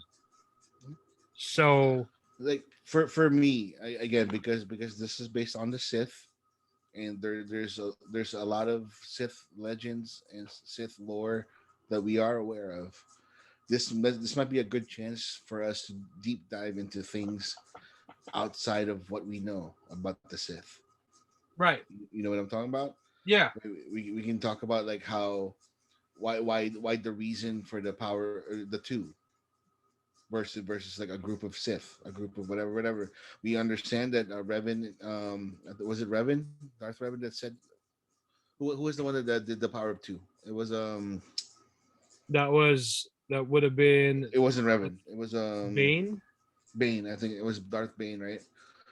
Like he says like we need to have we need to be stronger, or we need to be at our strongest to fight the Jedi, whatever. So we just need two, an acolyte and a master, right? Right. So we want to find out why what I want to know why he thought of it that way. If this story is about, if it's about Bane, if it's a new character, if it's something, I want to understand the mindset of it. I understand the mythos, right? I Yeah. understand the scope that we're gonna be in. This is gonna be the box, you know, and a lot of Jedi or Star Wars fans are afraid of going outside of that box to think, to look at the story. But I want people, I would want to have somebody outside asking questions. Well, why can't it be this way? Why can't it be that way? Well, this is the reason. We can't just say, oh, because it's canon. That's a lame ass excuse, right? Right. Like, so so when you posted it up, and I was just like, yeah, I don't have any problems with this shit. Like, Right. But then from what it sounds like also, she said like someone who has like a fresh set of eyes, but then it sounded like someone who hasn't seen it is also now watching it, is yeah, also watching the films. So that's fine with me. yeah. Like at least they're being introduced to it. I I mean, like just don't. the way that they introduced it as the news article kind of freaked you out. Right, the clickbaity, like, Yeah. and that set a lot of fans to like, what the shit? Like, how do you Uh, just, Read the so article. Don't be a dumbass and read the article first. right. So now that makes more sense. Yeah, Because when it comes to Star Wars lore, I want to find out why the Jedi's are afraid of one particular species, why they want to eradicate it, and I want Pinhead to write it. what species? There was like one particular species, I can't remember the name. It's like a huge, like, beast of a monster or whatever. Uh-huh. Like the Jedi's, they said it was like the force, the dark side of the force is just like so strong in them, and it's just like it scares them. But Hmm. I want Pinhead to write it, because again, it sounds like a fucking horror movie to me. How like three two Jedi generals, a couple of Padawans, and a trooper or a clone trooper or whatever like that are trying to figure out what's going on. Like, how come there's so many attacks, whatever, and one fucking big ass monster is the reason why it's doing it. Interesting. I want to know. I'll work on that script real quick. No, I'm just saying, right, Pinhead? Like it kind of makes a Well, I mean, if they're letting hey, why not? If they're letting people in that don't know shit about space wizards, why not? Yeah. No, like did you find the name of the species, Mike? No. It's like a canon type of thing. I can't remember the damn name because I was like, why are the Jedi like however strong they are in the Force, they're so afraid of them. Like it's like an alien monster looking thing. It's not like I don't think they're like humanoid or anything. I think there's like a beast or something. So it says here, this is a YouTube video. The only species the Jedi deemed too dangerous. Yeah, that one. It's a YouTube vid. Sigmund? So I'm gonna have to look through it. Are you talking about Sigmund? I have no idea. I'm not seeing. But again, it looks like a monster, right, Mike? It's not showing. Wouldn't it be nice to have a Star Wars horror? I would love that. Like to be honest with you. So they've done it a bit in the books and comics as Star Wars horror. But yeah, for as far as series or movie, nothing yet. Because I think it would bring so many more fans into the lore. If they branch out in that way. Right. I know Star Wars is for kids and everything, and I understand that completely. But this should be like a different take. Oh yeah, I'm definitely open to it. Like the Force within, and then all of a sudden it's like a fucking some young Padawan gets sucked into the negative side of the Force, and he destroys like the whole Jedi temple and shit. And see, that's a great thing to connect to the Jedi, because Jedi are not supposed to feel fear, because fear leads to the dark side. Exactly, and that's the thing, right? See, that's perfect for like building the tension and just pulling you in like the Force, pulling you in. Yep. Because fucking right. I can see the trailer now. Because I can see and hear the trailer now as the Jedi's. They're even pulling out their lightsabers out there. Like a rebel soldier would feel afraid, right? They're like it gets higher and higher pitched as they're going into that cavern looking for that monster that scares them. Like I can see it. I'm getting chills. And the noise builds. It's you know what noise I'm talking about. The only light source that you see is like the lightsabers and stuff. Not even that. The only light source you see is the eyes of the monster. Ooh, shit. Let's do it. Let's make a fan And then film. the lightsabers come out. And before the monster comes out, next. And then but then you barely see the monster. Just like there's like the exactly. That's what I'm talking about. The lightsabers come out, and right before the monster comes, next summer or fall or whatever the fuck. Do it like Jaws, where you barely see the monster. Exactly, like. Or at the very least, very, very, very small glimpses of that monster. Yeah. Kind of like they did with the first Cloverfield trailer, Or Mike, what about the Jedi trials? Has anybody seen that? Like the actual trials, like from never heard of Padawan learner to full on Jedi. Jedi Fallen Order. With everyone, the only problem Jedi, is Cal Kestis. No, I'm talking about like in a movie, like when Padawans are like going after each other as a competition. In the Clone Wars, they showed it. Yeah, but again, it's not a movie. Like they yeah. You know that I'm not good for that writing, by the way, because I know nothing about Space Wizard. You know what? You're good with horror. We'll just fucking. What does that matter? Like you still have to. Just the way you described it. We gotta write this shit. We need make a fan film. We need 5 characters, 2 alphas, 2 betas, 1 cuck, and then a monster. The cuck is the one that's always afraid, and then that's what causes the betas to feel the tension. That sounds like a bad porno. No, 5 alphas, 2 betas, and 1 cuck. Like no, like like the Padawans will start questioning their masters and all that stuff because of the fact like why aren't you afraid? The there's no light source, there's no power. We're stuck here forever. Calm yourself down, young Padawan. Fuck you, Padawan, or don't fuck you. Why don't you calm yourself down? Type of thing. Tension. Just know that if I do that script, it's gonna be codenamed that. Like they do the code names, it's gonna be the code name will be 5 alphas, 1 beta, and 2 cucks. Like, that's a long ass code name. Hey, they won't know it's a Space Wizards film. Right? Yeah. They'll be like, oh, they're making a new porn. Exactly. Good luck with that. Exactly. Shit. And then the bait and switch, as we've said. Yeah.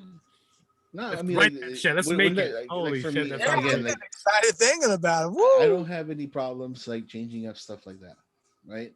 Like, how about we go into the deep, dark recesses of Bruce Wayne's fucking mind as a Batman story. Figure it out. Where he's going down on Catwoman. No, like not that. I'm just talking about like like why he can't get over the fact that his parents are dead, and why he thinks that revenge is equals to justice. Because they were gunned down in front of him when he was fucking 8 years old, so that's pretty traumatizing. And okay, so you just move on. And you move on by breaking skulls and sending guys to the hospital. Yeah, you're sending hospitals. You're trying to rehabilitate them, but then you tell they they get away from the prison and paying for their shit, too. Yeah, see, that's the thing. It doesn't make any sense. He's a fucking lunatic. Well, justice. No, it's not. That is. That's not justice.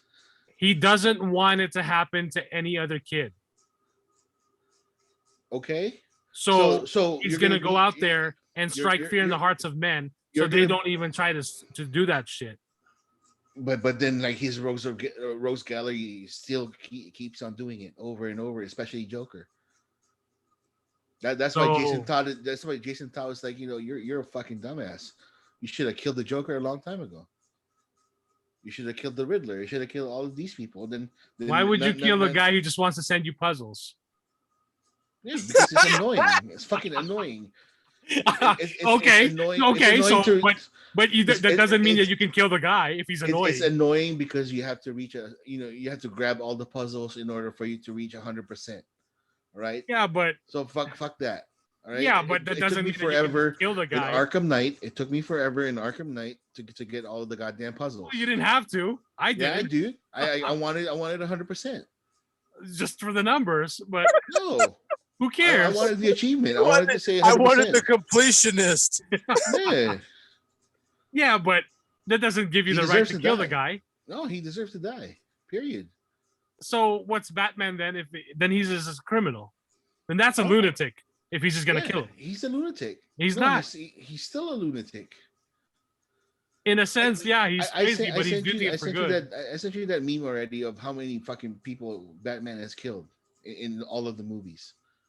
Okay, that's the movies. We're talking about. We're talking about Batman in general. You want to talk about it in the comic books? How many he killed? He killed a shitload of people. Okay, let's talk about the animated series. How many people did he kill? He killed one. No, he didn't. No, he didn't. He killed Clayface. Yeah, he did. No, he didn't. Clayface slipped. No, he didn't. It was raining. He was Clay. He couldn't keep it together. That was on him. He would have had a bat spray, fucking like to harden the clay up and everything like that. Well, he forgot his Viagra spray at home. Oh, forgot, right? Forgot. How convenient! How bat convenient of him. Well, first of all, he's not Superman, so nobody is. Well, Superman is Superman. Yeah, and Superman could have saved Matt Hagen. But Clayface is not a Superman villain. It doesn't matter. If Superman was there, he'd be like, "Hey, you know what, Matt Hagen?" Yeah, but he wasn't. Superman's got other shit to do too. Yeah, but Superman's there for the kids, for his kids. Yeah, that's why he can't be. And that's the thing with Superman. He can't be in everywhere at once. Yeah, but he's faster than a speeding bullet. Except for the Suicide Squad, because apparently he got shot in the face. Yeah, and he got sent to the ICU because fuck Henry Cavill Superman, right? Get the fucking fuck out of there, dude. Yeah, I hate that. This is I love the guy. I love fucking James Gunn and everything. I love him. I love his director, the way he writes, but the way he did this, it's like, oh, we want you because you fucking shot Superman in the face. Like, Superman is faster than a speeding bullet. How the fuck can you shoot him in the face send him to the ICU with a kryptonite bullet? Yep. A bullet faster than a speeding bullet. I mean, that gun would have had to be lead lined. Yeah. Like, we're talking about kryptonite that barely weakens him. It's not. It's like, oh. He doesn't turn into a cuck when he gets kryptonite. He just gets weakened. Right. But again, well, we can't all be. Yeah. You can't be Pinhead. Yeah. See, how about Darth Pinhead? That would be a fucking amazing fucking, Darth MilqueToast. There you go. Yeah. I want to destroy the Jedi, or not. Yeah. Well, the thing about Pinhead is he's just. Yeah, exactly. He doesn't care about right or wrong. He cares sexual about orientation, race, color, creed. You either do what you do or you don't. Yeah. If you go down these paths and you happen to summon that person, you're fucked. Oh, Pinhead, I did see the trailer for Candyman. Oh, God. Yeah. So I know a lot about that film because I actually know someone who worked on it.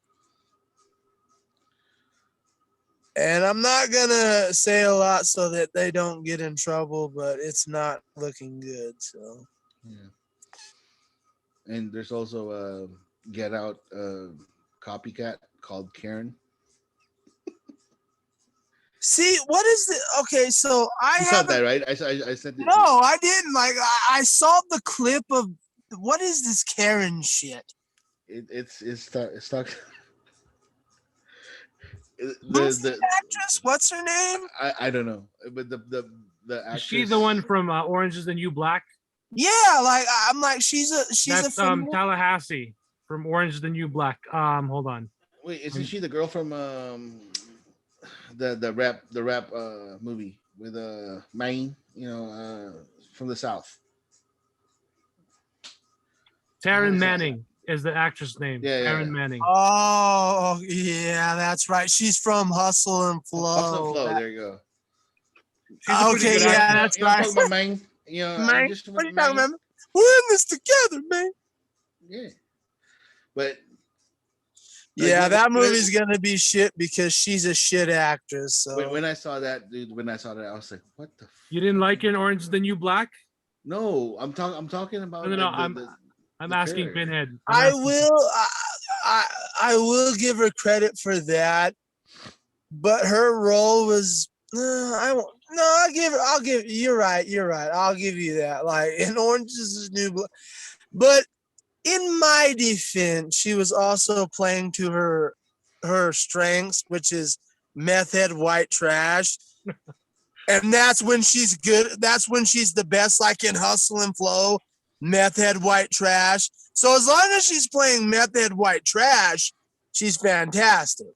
I'm not sure if she was a meth head in the trailer for Karen, but she is white trash. Well, but Karens, by definition, they're definitely not meth heads. We'll just leave it at that. When I saw the trailer, I was just like, "What am I?"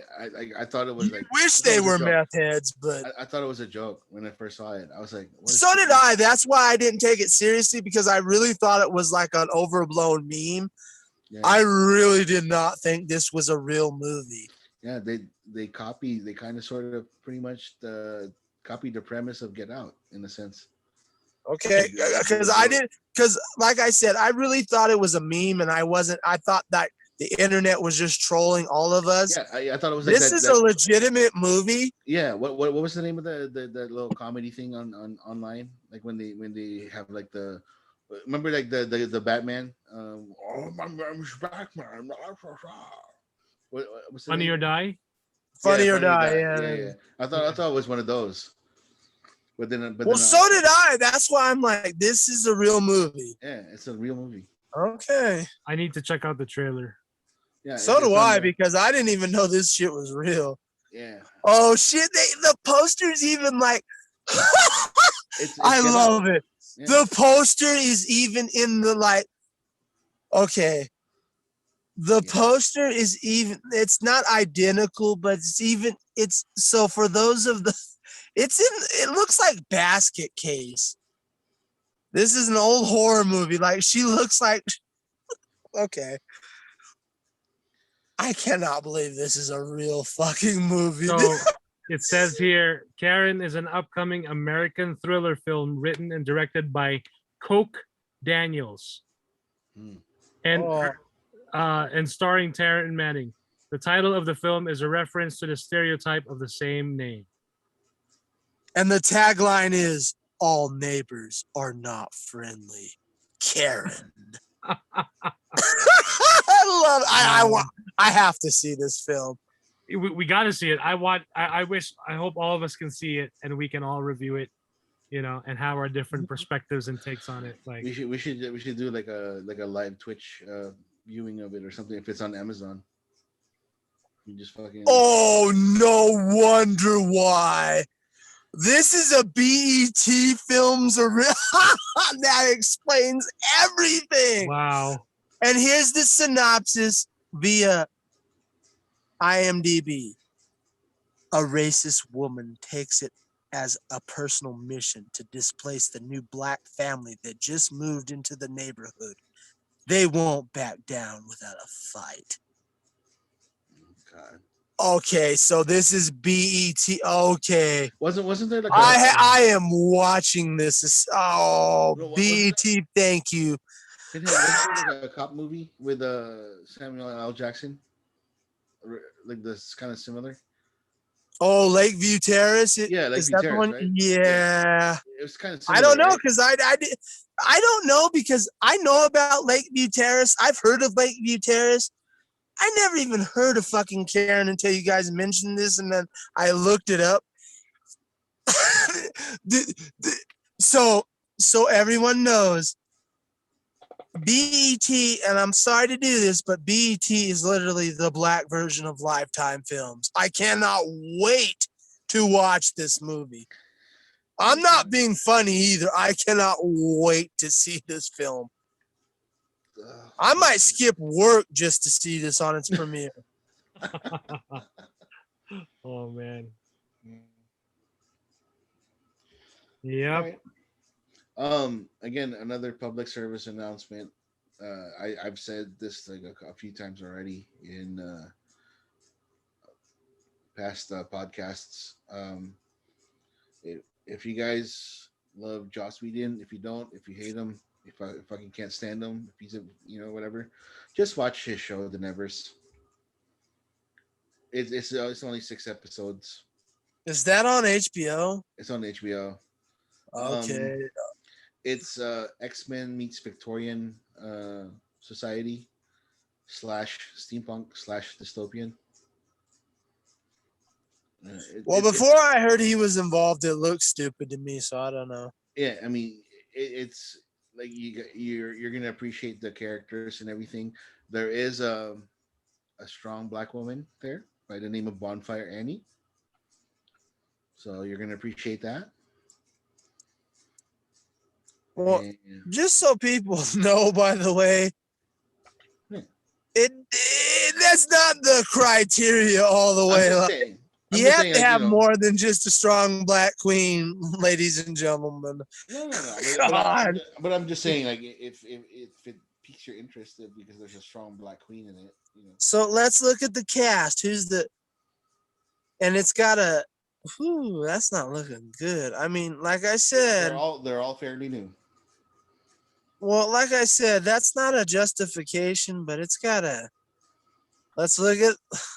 Let's see if the audience in because Rotten Tomatoes has it at a 50% rotten. Let's see what the. Let's see if the audio. Oh, the audio. See. This is what's blowing my mind. Like I've been hearing like. So this makes sense because critics aren't. The audience is blowing this up because it's at an 84% with audience. It's fairly entertaining. It's not for everybody, but it's fairly entertaining. I don't know. I've been hearing pretty good things about this show. It's supposed to be like their next big thing, apparently. So it's X-Men meets Victorian steampunkish type of thing. I'm just letting you know. That's I just don't know any of these people here. Like I don't know any of these actors or actresses. Yeah, they're all British, if I'm not mistaken. So. Yeah, they're not no big names as far as at least here in the U.S. for this cast. There's a couple of like some of them. There was an event and everybody had a couple of people received some abilities. One of them can see electricity, so they know how to create things that make electricity go. And then one can turn anything by blowing, like exhaling into it, turning it into glass. Another one is a 50-foot giant. Another one is Bonfire Annie, which can launch fireballs at you. And the other one, which is kind of weird, she can speak like multiple languages, but when she speaks, like every sentence is a different language. You understand? Holy shit! Like she can understand you English perfectly, and she can understand Right. you like whatever, right? Like for example, like English perfectly, but when it comes out, it's Tagalog, it's Spanish, it's French, it's Sanskrit, it's all of these things, whatever things. Yeah, there's a scene there where she said something in Tagalog, so it was kind of cool. And there's a healer, and there's a Joker type character. She's kind of crazy, but she's not really crazy. Well, she is crazy, but very sadistic. So, yeah, it's a recommend for me because I thoroughly enjoyed it. I saw it like 2 times. The whole series like 2 times already. So it's it's entertaining. I like the little banter that they have, like the dialogue between interaction between characters and everything. So that's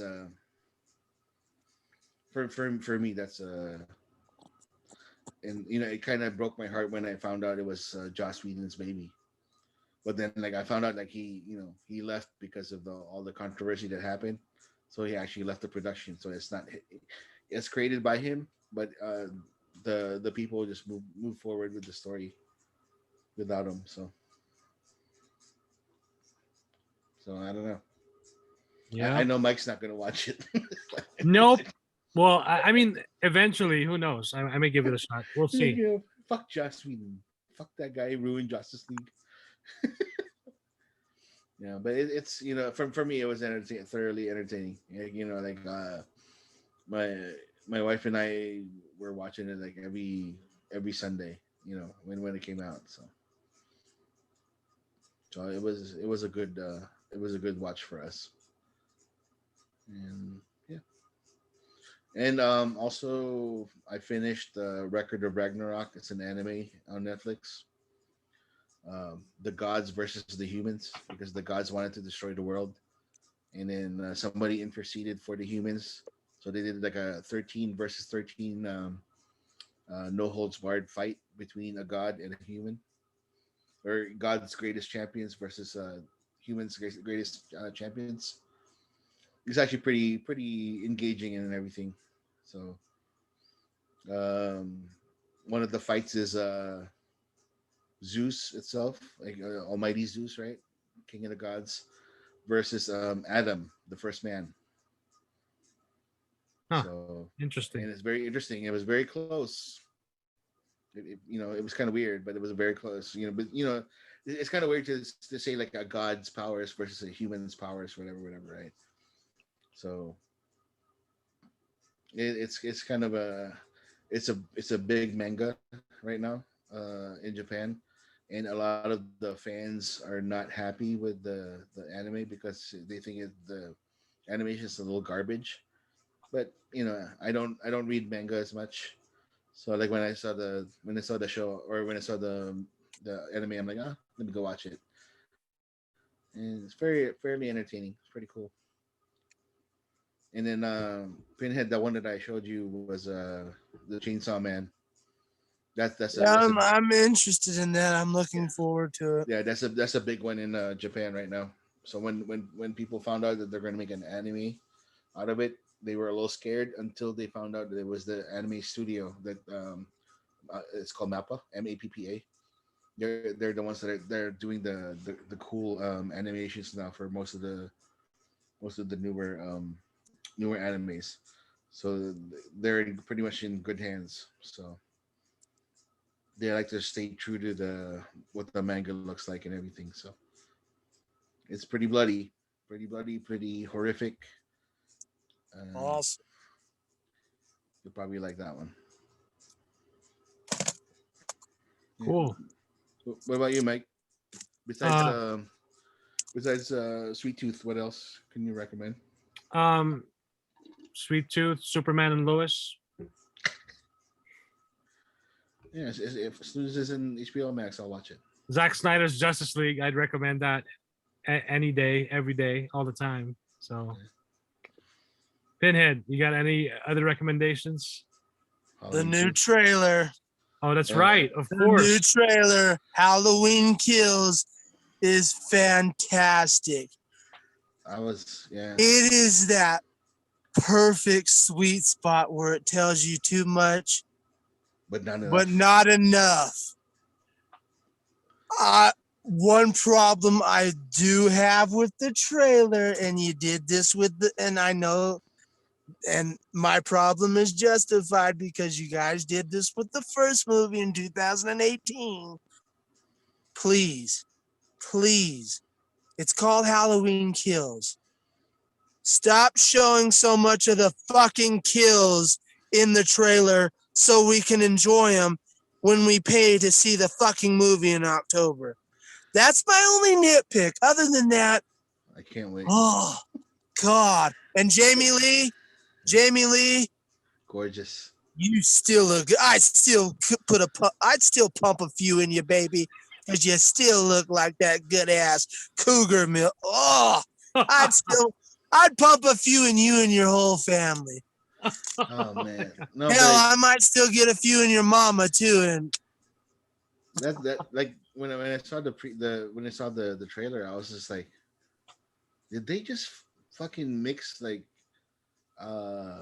Halloween with fucking The Purge and all of these other fucking things that the people are just sick and tired of this fucking thing, and I was like, so they're saying that Michael Myers is the bully, and like they're all gonna join forces and fight together. And I was like, and then I thought to myself, Michael Myers will destroy all of these fucking people. He's gonna kill every single one of them. I can't wait.